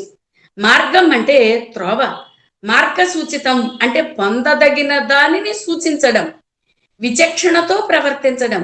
సవతి తల్లి అయిన సురుచి వాగ్బాణాల వల్ల మనసు నొచ్చుకున్న ధ్రువుడిని సునీతి ఓదార్చింది. సవతి మత్సరం లేని తల్లి సునీతి. నీ పినతల్లి చెప్పినది సత్యమే, నువ్వు అధోక్షజుని సేవింపుము అని చెప్పింది. అధోక్షజుడు అంటే ఇంద్రియజన్య జ్ఞానాన్ని అతిక్రమించినవాడు. అందువల్ల అనేక పర్యాయ పదాలున్నా ఇక్కడ అధోక్షజుడు అన్నారు భాగవతంలో. మాతృ ఉపదేశం శక్తివంతమై భాషించింది. ధ్రువుడు ధ్రువక్షితిలో ప్రకాశిస్తున్నాడు. ఉత్తమోత్తమైన మాతృమూర్తి సునీతి. పృశ్ని సుతపుడు. సుతపుడు ప్రజాపతి, సుతపుని భార్య పృశ్ని. తరువాతి జన్మలో వీరు అదితి కశ్యపులుగా వామనునికి జన్మనిచ్చారు. ఆ తరువాత దేవకి వసుదేవులుగా శ్రీకృష్ణునికి జన్మనిచ్చారు. పృశ్ని దంపతులు సంతానలేమికి చింతిస్తూ 12,000 దివ్య సంవత్సరాలు కఠోరమైన నియమాలతో శ్రీహరిని గూర్చి ఘోర తపస్సు చేశారు. 1000 సాధారణ సంవత్సరాలు ఒక దివ్య సంవత్సరం అని మార్కండేయ పురాణం చెప్పింది. వాచి ఇచ్ఛాయాం అని ధాతువు. వాంఛితం అంటే అభిలషితం. మాతృవాంఛనీయ నారీ పృశ్ని. భగవద్ దర్శనానంద తత్పరులై ఉండి కూడా జన్మరాహిత్యాన్ని త్రోసిరాజని పరాత్పరుని వంటి కొడుకు కావాలన్నారు. మూలంలో మాతృసోవాం వృతస్సుత నవ్రాధే అని ఉంది. శ్రీధరీయ వ్యాఖ్య వారం వారం ఆవిర్భావ కారణముక్తం మాదృశ అని సమర్థించింది. పృశ్ని గర్భుడు ఉదయించాడు. పృశ్ని అంటే అన్నం, వేదం, జలం, అమృతం, వీటిని కలిపి పృశ్ని అంటారు. ఇలా ఈప్సితాత్మక మాతృహృదయాలు గోచరించాయి. మోదపూరిత మాతృహృదయాలతో మగువలు కనిపించారు మాతృమూర్తులు. వాటిని గురించి ముచ్చడించుకుందాం. ముదహర్షే అని ధాతువు. మోదహ అంటే హర్ష. మోదయతి సంతోషింపచేయునది. కన్నబిడ్డల ఆటపాటలను చూసి ఆనందించిన మోదపూరిత మాతృహృదయాలు ఆనందమయ హృదయాలుగా, ప్రేమానురాగబద్ధ హృదయాలుగా, వాత్సల్యపూరితంగా, సంతుష్టాంతరంగంగా కనిపించాయి. ఆనందమయంగా అదితి, గోపకాంతలు, గోమాతలు, నారదుని తల్లి కనిపించారు. ప్రేమానురాగబద్ధ మాతృహృదయంతో యశోద, వాత్సల్యపూరితంగా దేవకి, రోహిణి, యశోద, దేవకి మొదలైన 7 తల్లులు, సంతుష్టాంతరంగ మాతృహృదయంతో శతరూప గోచరించారు. ఆనందమయం అదితి దేవమాత. దేవతలకు దానవులకు కూడా, దేవతలకు దానవుల వల్ల ఒక్క మెతుకు కూడా మిగలటం లేదని దీనంగా బాధపడింది. కశ్యపుడు ఇంటికి వచ్చాడు. భర్త అయిన కశ్యపుడు అదితిని చూశాడు. ఆమె ముఖం వ్రాలి కుందిన ఇల్లాలి వదన వారి జంబు చూసి అన్నారు అక్కడ పోతన. భార్య చెప్పకుండానే ముఖం చూడగానే భర్తకు ఆమె మానసికంగా బాధపడుతోందని కశ్యపుడు గ్రహించాడు. అలా ఆగతానాగతాలు తెలిసినవాడు ఋషి కశ్యప ప్రజాపతి. అయినా కారణం అడిగాడు. ఆవిడ చెప్పింది. పయోభక్షణ వ్రతం చేయమన్నాడు. గాలి, నీరు మాత్రమే స్వీకరించి 12 రోజులు వ్రతం చేసి వామనునికి జన్మనిచ్చింది. ఇలా వామనుడిని చూసి ఆనందించింది. భాగవతం ద్వారా భార్యాభర్తలు ఎలా మాట్లాడుకుని కుటుంబాన్ని నిలబెట్టుకోవాలి, సమస్యను ఏ విధంగా పరిష్కరించుకోవాలో తెలుస్తోంది. మనం చదవాలి, తెలుసుకోవాలి అంతే అనిపిస్తుంది. ఇక్కడ ఆనందమయ హృదయం కదా. ఆ సమంతాత్ నందతి తత్ ఆనందం. ఈషణ్ మాత్రం కూడా ఇంకొక భావం చొరపడడానికి సోకడానికి అవకాశం ఉండదు. వామనను చూచి అదితి, నన్ను కన్న తండ్రి నా పాలి దైవమా, నా తపఫలంబ నా కుమార, నాదు చిన్ని వడుగా నా కుల దీపక రాగదయ్య భాగ్యరాశి వగుచు అంది. అనేక విశేషణ పదాలతో బిడ్డను నోరారా పిలిచింది. పుత్రుడిని తండ్రిగా భావించింది. పుత్రేణ లోకాన్ జయతి అని ఉపనిషత్ వాక్యం. నా పాలి దైవమా, నా తపఫలంబా అంది. ఇవి నిశ్చయార్థకములు. నాదు చిన్నివడుగా తుగాగమంతో నువ్వు నా సొత్తు అని చెప్తోంది. వడుగు అంటే బుడుగు, చిన్ని పసికందు. అలాగే నా కులదీపక, వంశరక్షకుడు, వంశానికి దీప్తి పుత్రుడు. రఘువంశంలో ప్రజాయై గృహమేదినా అన్నాడు కాళిదాసు. ఇది సంతాన ప్రాధాన్యాన్ని తెలుపుతోంది కదా. సుకృతం, అదృష్టం రాశిగా తన దగ్గరికి వస్తున్నట్లుగా అదితి భావించింది. ఇది మాతృత్వ మమకారానికి దృష్టాంతంగా కనిపిస్తోంది. చిన్నారి ముఖము నివురుచు కన్నారం చూచే కన్న కడుపై ఉంటన్ అన్నారు పోతన. కన్నారం చూచే అనేది ఒక చక్కని జాతీయం. అదితి దృష్టితో మాతృత్వపు ఆనందం మిళితమై పలుకుల రూపంలో పల్లవించింది.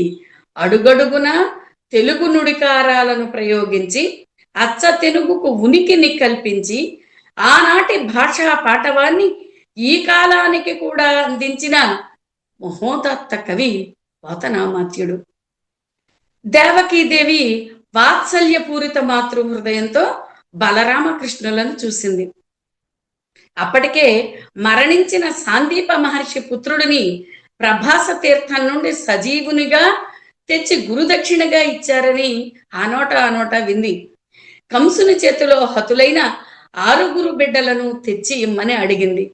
వెంటనే వెళ్ళి బలరామకృష్ణులు 6 తెచ్చిచ్చారు. వాత్సల్యంతో వారిని మూర్పొంది. మూర్పొనుట అంటే శిరస్సు వాసన చూడడం. ఇది భాగవతంలో ఈ పదం చాలా చోట్ల వస్తుంది. హృదయానికి హత్తుకుంది. ఆనంద బాష్పాలతో పాటు స్తన్యం స్రవించింది. ఇది మాతృత్వ చేష్ట. వత్సలత అంటే వాత్సల్యం. చమత్కారం అగుట వల్ల వత్సలం రసమని, దాని స్థాయి స్నేహమని విశ్వనాథుని అభిప్రాయం. ఈ వత్సల రసానికి పుత్రాదులు ఆలంబనములు, వారి చేష్టలు ఉద్దీపనములు. ఆలింగన గాత్ర స్పర్శ శిరశ్చుంబనేక్షణ పులకములు. ఆనంద బాష్పాలు మొదలైనవి అనుభావములు. హర్షం మొదలైనవి సంచారీ భావములు. ఈ తల్లికి వాత్సల్యంతో కన్నీటితో పాటు చనుబాలు కూడా స్రవించాయి. ప్రతి జీవికి ఈ శరీరం తల్లిదండ్రుల నుండి లభిస్తోంది. తల్లిదండ్రులు ప్రత్యక్ష దైవాలు. తల్లిదండ్రుల రుణం తీర్చుకోవడం సాధ్యం కాదు. ఇది మనుస్మృతి, ఉశన స్మృతి, ఉపశన స్మృతి, వశిష్ఠ స్మృతి మొదలైనవన్నీ తెలిపాయి. బలరామకృష్ణులు పెద్దవారయ్యాక కూడా కంసుని ఆగడాలను అరికట్టలేకపోయారు. పశ్చాత్తాపడ్డారు. తల్లిదండ్రులను క్షమాభిక్ష వేడుకున్నారు. ఇంకా ఇలా అంటున్నారు: చెల్లుబడి కలిగి ఎవ్వడు తల్లికి తండ్రికి నీ దేహధనముల వృత్తుల్ చెల్లింపడు, అట్టి కష్టుడు ప్రహ్లదుడు ఆ మీద ఆత్మ పలలాసియగున్. తల్లిదండ్రులను సేవించని పుత్రుడు జీవన్మృతుడు. అటువంటి వాడు పరలోకంలో తన మాంసాన్ని తనే తింటాడు. కనుక తల్లిదండ్రులను సేవించడం తనయుల కర్తవ్యం అని బలరామకృష్ణుల మాటల ద్వారా భాగవతం సమాజానికి సందేశం ఇచ్చింది. అలాగే భార్య రుణం కూడా తీర్చుకోలేము అని భాగవతం చెబుతోంది. యశోద ప్రేమానురాగబద్ధ మాతృ హృదయంతో కనిపించింది. ప్రేమ అంటే స్నేహం. స్నిహ్యత అనేన ఇది స్నేహ. నూనె జిడ్డును విడిచిపెట్టకుండా ఉంటుంది. ఇది స్నేహం. అనురాగం అంటే అనురక్తి, ఇష్టత. అనురాగం అవ్యక్తమైనది. అది అంతర్గతంగా ఉంటుంది. అతిశయించిన అనురాగమే ప్రేమ అవుతుంది. రాగం అంటే దాని పట్ల ఉన్న ప్రీతి. తల్లి బిడ్డల మధ్య ఉన్న ఈ ప్రేమ అనురాగ ఆచ్ఛాదన, ఉభయులకు స్వానుభవం. యశోద గోపకాంతలతో తన బిడ్డ చన్ను విడిచి ఇట్టటు చనడు ఎన్నడు పురుగిండ్ల త్రోవలెరుగడు ఈ చిన్ని కుమారకుని రవ్వసేయందగునే అంది. ఈ పద్యంలో పోతన మాతృవాత్సల్యాన్ని కురిపించారు. బాలకృష్ణుని ఆగడాలను యశోద సమర్థించింది. గోపకాంతలు చేసేది లేక ఎవరిళ్లకు వాళ్ళు వెళ్ళిపోయారు. గోపకాంతలకు కూడా కృష్ణుడి మీద మాతృవాత్సల్యం ఉంది. గోపకాంతలు గోమాతలు మాతృత్వ మధురానుభూతితో భగవంతునికి స్తన్యమిచ్చారు. ఎలా అంటే బ్రహ్మదేవుడు చల్దులారగిస్తున్న గోపబాలులను గోవత్సాలను అంతర్ధానం చేశాడు. అది గోపాల చూడామణి గొప్పతనం. గోపాల చూడామణి గోవత్సాలుగా గోపబాలురుగా మారిపోయి తల్లులకు ఆనందాన్ని కలిగించాడు. అనేక రూపాలు ధరించగల శక్తి ఒక్క భగవంతునికే ఉంది కూడా. అందుకే నానా రూపధరో భూత్వా. అలాగే గోవిందుడు గవాం విందతి ఇది గోవింద, గోవులకు ఆనందాన్ని కలిగించేవాడు. మూలంలో గోవులు పుష్కలంగా పాలిస్తున్నాయని, గోవులు లేగలను పదే పదే నాకుతున్నాయని ఉంది. గావస్తతో గోష్టముపేత్య సత్వరం హుంకార ఘోషైః పరిహూత సంగతాన్ స్వకాన్ వత్సతరానపాయయన్ ముహుర్లిహంతి సస్రవదౌధ సంపయః. మూలంలోని ఒక్క శ్లోకాన్ని తీసుకుని 2 వృత్త పద్యాలలో గోవుల మోదపూరిత మాతృహృదయాన్ని పోతన తెలిపారు. అనపాయయన్ అనేది ఆంధ్రీకరణలో పాయని వేడక అయ్యింది. అంటే విడిచిపెట్టని ఆనందం. పాయని వేడ్కతో ఉనికి పట్టుల కుంజని గోవులెల్ల అంబాయని చీరి హుమ్మనుచు పైకొని మూర్కొని పంచి తిల్లి పెళ్ళై అతిరేకమై పొదుగులందడలేక స్రవించుచున్న పాలాయడ నాకుచున్ సుముఖలై వసగెన్ నిజవత్స కోటికిన్. కోటి అనే సంఖ్య అనేకం అని అన్వయం. గోవులు లేగలకు పాలిస్తూ నాకుతున్నాయి. నాకుట అనేది అచ్చ తెలుగు పదం. మూర్కొన్నాయి, మూర్కొనుట అంటే శిరస్సు వాసన చూడటం. ఈ చేష్ట వల్ల పిల్లల ఆయుర్దాయం పెరుగుతుందిట. భాగవతంలో చాలాసార్లు వస్తుందన్నమాట ఈ పదం. పంచి తిల్లి పెళ్ళయి, వత్సానికి గోవు పాలు ఇచ్చేటప్పుడు ఆనందంగా మూత్ర విసర్జన చేస్తుంది. ఇదే పంచితిల్లుట. ఇది మాతృత్వ చేష్ట. సామాన్యంగా ఒక ఆవు కన్న లేగకు మరొక ఆవు పాలివ్వదు. కానీ ఇక్కడ ఆ భేదం కనిపించడం లేదు. అందుకే నిజవత్స కోటికిన్ అన్నారు పోతన. మొదమున ముంకరించుచును మూపులపై మెడలెత్తి చాచుచుం పదములు 4 రెండైన బాగున కూడగబెట్టి దాటుచున్ వదనములన్ విశాల తరవాలములన్ వడినెత్తి పారి ఆ మదవులు సన్నులం కుడిపే మూతుల మృంగెడి భంగి నాకుచున్. గోవుల సహజమైన స్థితిని పోతన చూపించారు. గోవుల శీఘ్రగమనం ఈ పద్యంలో తెలుస్తోంది. మూలంలో గోమాత చేష్టితములను ఆంధ్రీకరణంలో ఉత్కటమైన మాతృవాత్సల్యాతిశయం పెళ్లిపుకిన అంశాన్ని మూతులు మృంగెడి భంగి నాకుతున్నవి అని ఔచిత్యవంతమైన వర్ణన చేశారు. ఇది పోతన లోకజ్ఞత. అక్కడికి మనం మోదపూరిత మాతృహృదయాలు, తర్వాత విషాదగ్రస్త మాతృహృదయాలు భాగవతంలో గోచరించాయి. విషాదం అంటే మనస్సుకు కలిగే బాధ.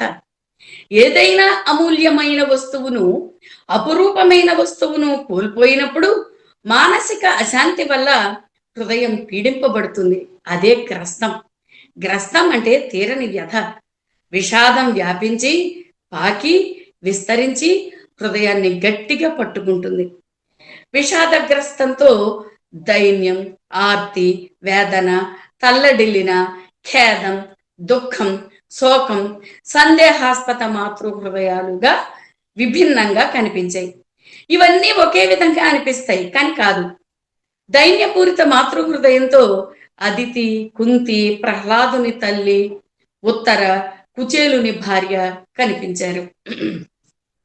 ఆర్తిపూరితంగా రేణుక, వేదనాభరితంగా దితి, తల్లడిల్లిపోయిన మాతృహృదయంతో యశోద, ఖేదపూరితంగా సతీదేవి తల్లి అయిన ప్రసూతి, అలాగే మరియు గోమాత, దుఃఖపూరితంగా కామధేనువు, కుళింగ పక్షి, శోకతప్త హృదయంతో దితి, దేవకి, గాంధారి, ద్రౌపది, కృతద్యుతి, సందేహాస్పద మాతృహృదయంతో రుక్మిణి గోచరించారు. దైన్యం అంటే దీనత్వం, కరుణ సంచారీ భావం దైన్యం, దీనుని భావం దైన్యం. దీనుడు అంటే దరిద్రుడు, అలాని నిర్ధనుడు కాడు. ఏదైతే తనకు లేదో తత్సంబంధమైనది దరిద్రం. అష్టదరిద్రాలు ఉన్నాయి. ఇవన్నీ దుర్విధి వల్ల దాపురిస్తాయి. జీర్ణ వస్త్రధారణ, భోజనం లేకపోవటం, కుత్సితాన్న భక్షణం, పాసిపోయినాను, పద్ధతికి వ్యతిరేకంగా చేయడం, ఇవన్నీ దుర్విధాలు, ఇవన్నీ దురవస్థలు.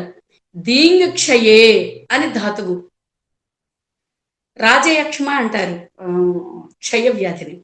ఇవన్నీ దురవస్థలు. హృదయాంతరాల నుండి బాధ పొంగి పొర్లి వస్తుంది, కన్నీరు ఇంకిపోతుంది. ఇదే దీనత్వం. దైన్యపూరిత మాతృహృదయంతో అదితి కనిపించింది. పయోభక్షణ వ్రతం చేసింది. ఎండక నెరుగని ఇంద్రుని ఇల్లాలు బాధపడుతోందని చెప్పింది.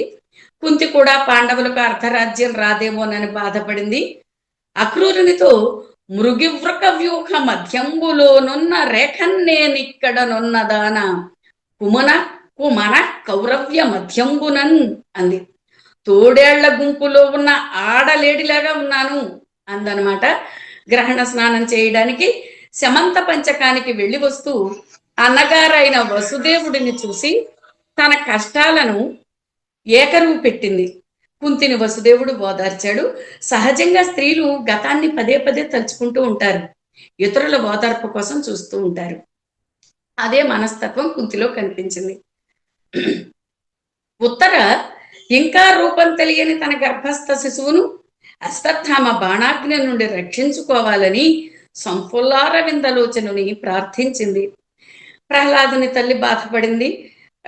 అలాగే ఇంకా గర్భవతుల ఆలోచనలు బాగుండాలి, గర్భవతిగా ఉన్నప్పుడు బాధపడకూడదు. తర్వాత కుచేలుని భార్య దైన్యంతో నొచ్చుకుంది. కుచేలుని అసలు పేరు సుధాముడు. వీరిది కుండిన నగరం. అంటే కుచేలుడు అంటే కుత్సితం చేలహ యస్య సహ కుచేలహ, చిరిగిన వస్త్రాలు ధరించేవాడని అర్థం. అయినా కుచేలుడు మానసిక సుసంపన్నుడు. సాందీప మహర్షి వద్ద శ్రీకృష్ణుని సహాధ్యాయుడు, యథాలాప సంతుష్ట జీవనుడు. భార్య పేరు భాగవతంలో చెప్పలేదు. కొంతమంది బుధులు వామాక్షి అన్నారు.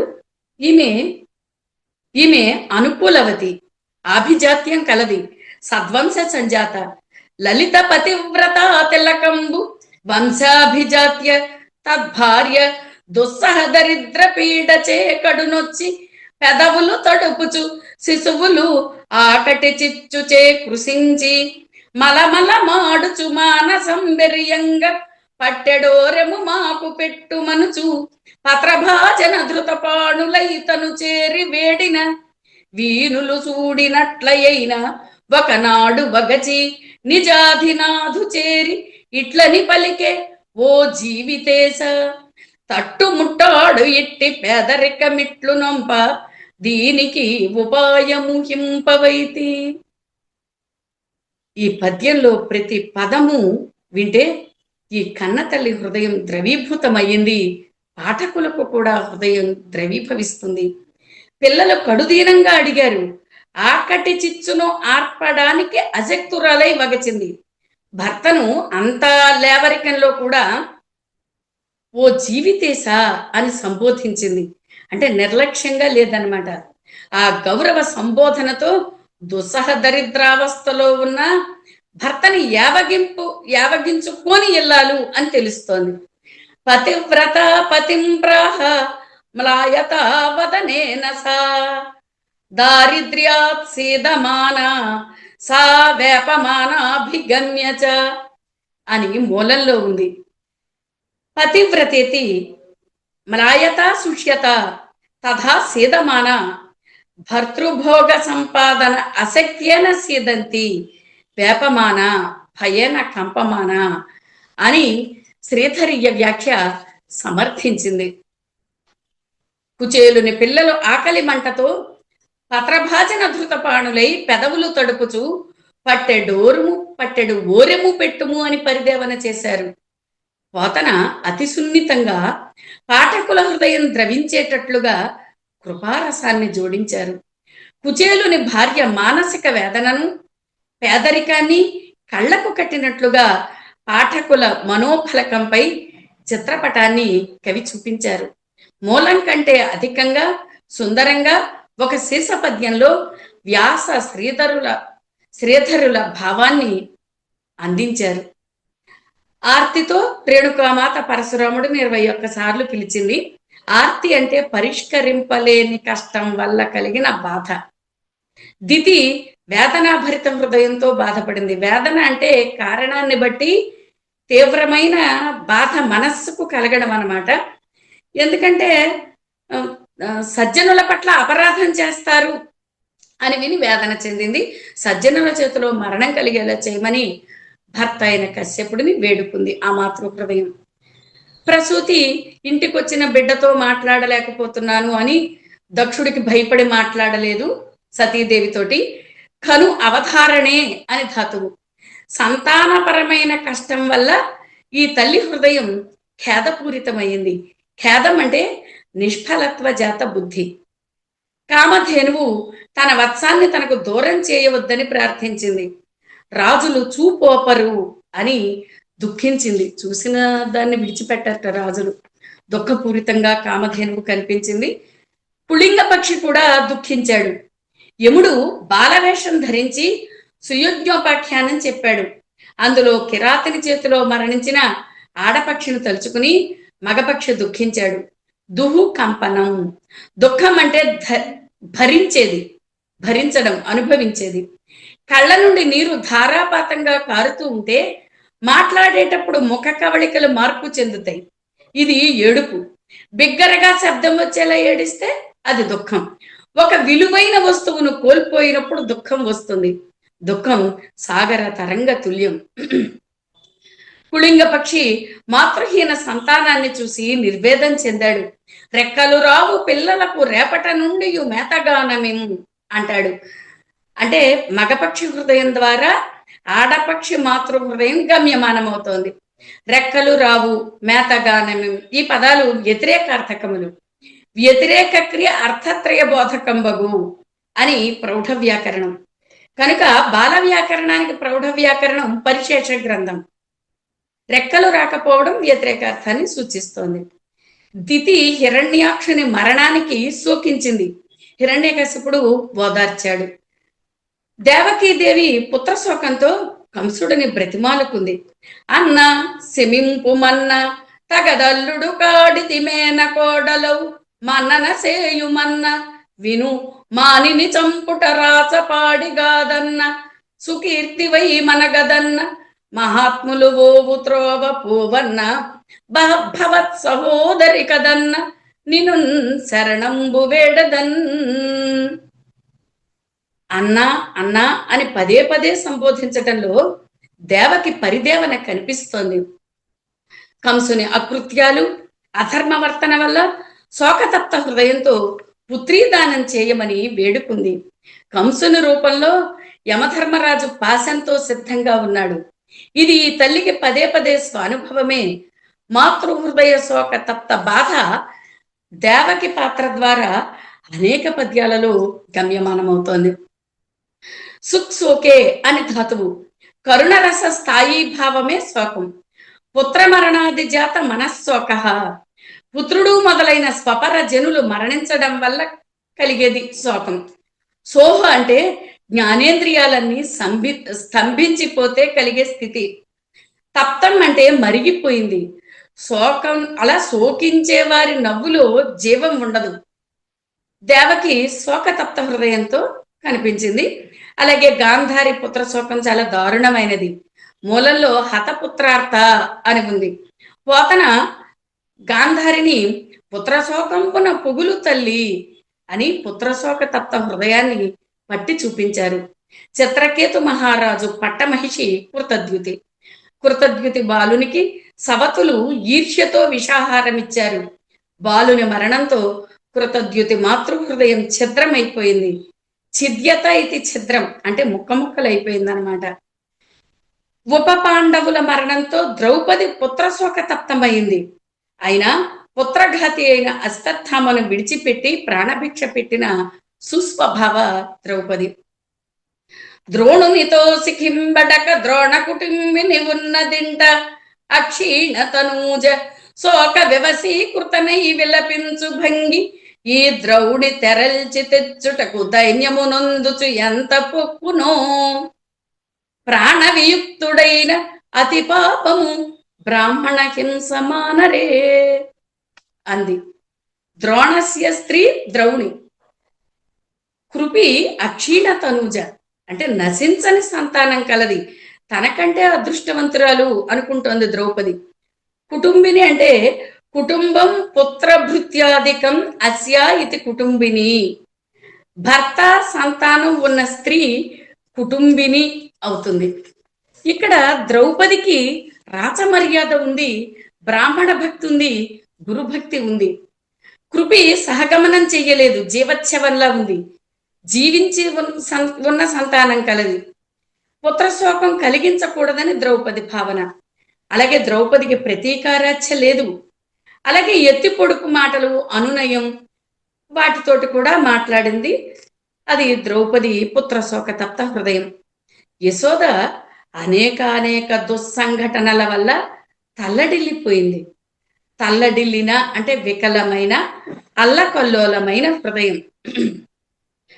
పూతన వధ, శకటాసుర వధ, తృణావర్త వధ, కాళీయమర్దన ఘట్టం మొదలైన సంఘటనలతో యశోద మాతృహృదయం నిస్సహాయత ఆవరించింది. మాతృహృదయాన్ని రాక్షస వధ అనంతరం ప్రతి రాక్షసుడి మరణానంతరం బాలుడిని ఎత్తుకుని అనునయించేది, ఆకలేకపోయినా పాలు తాగు అంటూ. తృణావర్తుని వధ విషయంలో వచ్చిన పెద్ద సుడిగాలి వల్ల ఒక ముహూర్త కాలం లోకాలన్నింటికీ భయంకరమైన స్థితి ఏర్పడింది. ముహూర్త కాలం అంటే క్షణకాలం అని బృహజ్జాతకం తెలిపింది. బాలుడు బరువైపోయాడు, టపీమని కింద కూర్చోబెట్టింది. సుడిగాలి వచ్చి ఎత్తికెళ్ళిపోయింది. పైకి వెళ్ళిన తర్వాత తృణావర్తుడిని వధించాడు కృష్ణుడు. ముహూర్తం అంటే 48 నిమిషాల కాలంగా మనం చెప్తున్నాం, ఇప్పుడు పరిగణిస్తున్నాం. తైత్తిరీయోపనిషత్తులో శతపత్ర సూచి న్యాయరీత్యా కాల నిర్ణయం అలా ఉంది. అంటే తామర పువ్వు రేకులను 100 ఒజ్జుగా పెట్టి సూది మనతో గుర్చితే ఎంత సమయం పడుతుందో అంత సమయం. లవహ త్రుటి స్యాత్, దానికి లవం అని పేరు. లవహ అంటే త్రుటి అంటే ఇలా చిటిక వేయటం, రెప్పపాటు అన్నమాట. రెప్పపాటు కాలం.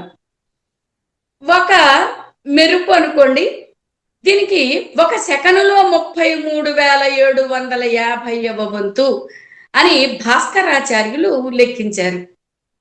మిథిలా నగరాన్ని జనక మహారాజుకు పూర్వం నిమి అనే రాజు పరిపాలించేవాడు. నిమి అనే రాజు కంటి రెప్పపాటుతో కాలగణన ప్రారంభమైంది. ఆయన రెప్పపాటుకే నిమేషము అని పేరు. అది నిమిషం కాదు, మినిట్ కాదు. 18 నిమేషాలు ఒక కాష్ట, 30 కాష్టలు ఒక కళ, 30 కళలు ఒక క్షణం, 36 క్షణాలు ఒక ముహూర్తం, 30 ముహూర్తాలు ఒక అహోరాత్రం. ఇలా ముహూర్త కాలానికి మనం చెప్పుకోవచ్చు. యశోద ఆ విధంగా బాధపడింది. రుక్మిణి సందేహాస్పద మాతృహృదయంతో బాధపడింది. సందేహం, సంశయం, శంక, అద్భుతం, ఆశ్చర్యం, హాస్యం యొక్క వ్యభిచారీ భావం సందేహం, అవి అద్భుతం. ఆశ్చర్యం, హాస్యం వీటి యొక్క వ్యభిచారీ భావం సందేహం అవుతుంది. రుక్మిణీ కృష్ణులకు ప్రద్యుమ్నుడు జన్మించాడు. పురిటి వాసన పోలేదు. శంబరాసురుడు బిడ్డని ఎత్తుకెళ్ళిపోయాడు. రాజ్యసభలో ప్రద్యుమ్నుడిని చూసింది రుక్మిణి. పొత్తిళ్ల నాటి తన నిసుగు జ్ఞప్తికి వచ్చాడు. స్తన్యం స్రవించింది. చెలికెత్తతో తన బిడ్డ ఉంటే ఇంతటి వాడ అయ్యేవాడు కదా అంది. కృష్ణుని పోలికలు ఉన్నాయంది. పోతన ఇక్కడ అనువంశికతను చెప్పారు. స్తన్యం ఇచ్చి నిద్ర కూర్చిందంతే, బాలుడు నిద్రపోయాడు. వెంటనే ఆ పురిటి కందు మాయమయ్యాడు. ఆళి నా తొలు చూలి పాపనికి బోర్కాడించి నే సూతికాశాల మధ్య విశాల తల్పగతనై సన్నిచ్చి నిద్రింప నా బాలున్ నా చనుబాలకుం చెరిచి ఏ పాపాత్ములు ఏ త్రోవమున్ను ఏ లీలంకొనిపోయిరో శిశువు తానే తల్లి రక్షించెను. ఇక్కడ మనస్సు కీడుని సింకించలేదు, అది మాతృహృదయ లక్షణం. అలా అనుకుంది, చెలికెత్తతో చెప్పింది. తొలుచూలు బిడ్డ అన్నారు పోతన. తొలుచూలు బిడ్డ మాతృత్వ ఆనందానికి ప్రథమానుభవం. రాజ్యసభలో నారదుడు చెప్పాక అందరూ విశ్వసించారు. రుక్మిణి కృష్ణుడు కూడా అంతవరకు బయటపడలేదు. శంకతో పుత్రుని రూపం తలుచుకున్న ఆశ్చర్యం, తన బిడ్డ రూపం ఇదే అనే భావన, ఇవి అద్భుత స్థాయి అనుభావం. విభావానుభావాల్లో అద్భుతం ఆలంబనం. దీనివల్ల విభావం కలిగింది. అనుభవాన్ని సంచారీ భావం పోషించింది. సంచారీ భావానికి విభావానుభావం ఆలంబనమైంది. తన పుత్రుడే అనే నిశ్చితాభిప్రాయం, తన పుత్రుడు కాకపోతే ఈ రూపం రాదు అనే విస్మయావస్థను పొందింది. రుక్మిణి సందేహాస్పద మాతృహృదయంతో భాగవతంలో గోచరించింది. నెవ్వరి ముల్లంత నలుసు తల్లికి కళ్ళ ఎదుట కనిపిస్తే పరమానంద భరితురాలవుతుంది. నెవ్వరి ముళ్ళు అంటే వడ్ల కింజ యొక్క కొన. ఆ కొన చిట్లిపోతే పైన ఉన్న పుల్లు ఊడిపోతుంది, బియ్యం గింజ బయటకు వస్తుంది. బిడ్డలు వంశానికి నెవ్వరి ముళ్ళు వంటి వారు. దేవతలు, ఋషులు, మునులు, దానవులు, మానవులు, తిర్యక్కులు అందరూ మాతృదేవి పుత్తిళ్లలో, వారి పోషణలో, వారి స్తన్యంతో వృద్ధి చెందారు. మాతృదేవి హృదయ దర్పణం నిర్మలమై నిశ్శంకమై బిడ్డల శ్రేయస్సునే కోరుకుంటుంది. దేశకాలమాన పరిస్థితుల దృష్ట్యా పూర్వాపర సామాజిక స్థితిగతులకు పోతన దార్శనికుడు. వాచామ గోచరమైన మాతృహృదయ స్పందనను ఆకళింపు చేసుకున్న క్రాంతదర్శి పోతనామాత్యులు. మాతృహృదయం భాగవతంలో అలా నేను పరిశోధన చేసినప్పుడు నా పిల్లలని పెంచుకున్న ఆ బాల్యం నాటి స్మృతులు కూడా నాకు స్ఫురణకు వచ్చాయి. ఇంతటి మహదవకాశాన్ని నాకు కలిగించిన ఈ అంతర్జాల గోష్ఠి నిర్వాహకులు బిట్టి వెంకటేశ్వర్లు గారికి, ఈనాటి అంతర్జాల గోష్ఠి అధ్యక్షుడు డాక్టర్ రావి రంగారావు గారికి, ఇలా ప్రోత్సహిస్తున్న మీ అందరికీ, నాగరాజలక్ష్మి గారికి నా హృదయపూర్వక నమస్సుమాంజలి. ధన్యాస్మి. పోతన గురించి మనం చెప్పుకునేటప్పుడు మతనట్లు ఒక అంశాన్ని మధ్యలో వదిలేశాను. ఆయన వ్యక్తిత్వం అన్నమాట. ఎందుకంటే కవులకి వ్యక్తిత్వంతో పని లేదని కొంతమంది అనుకుంటా ఉంటారు.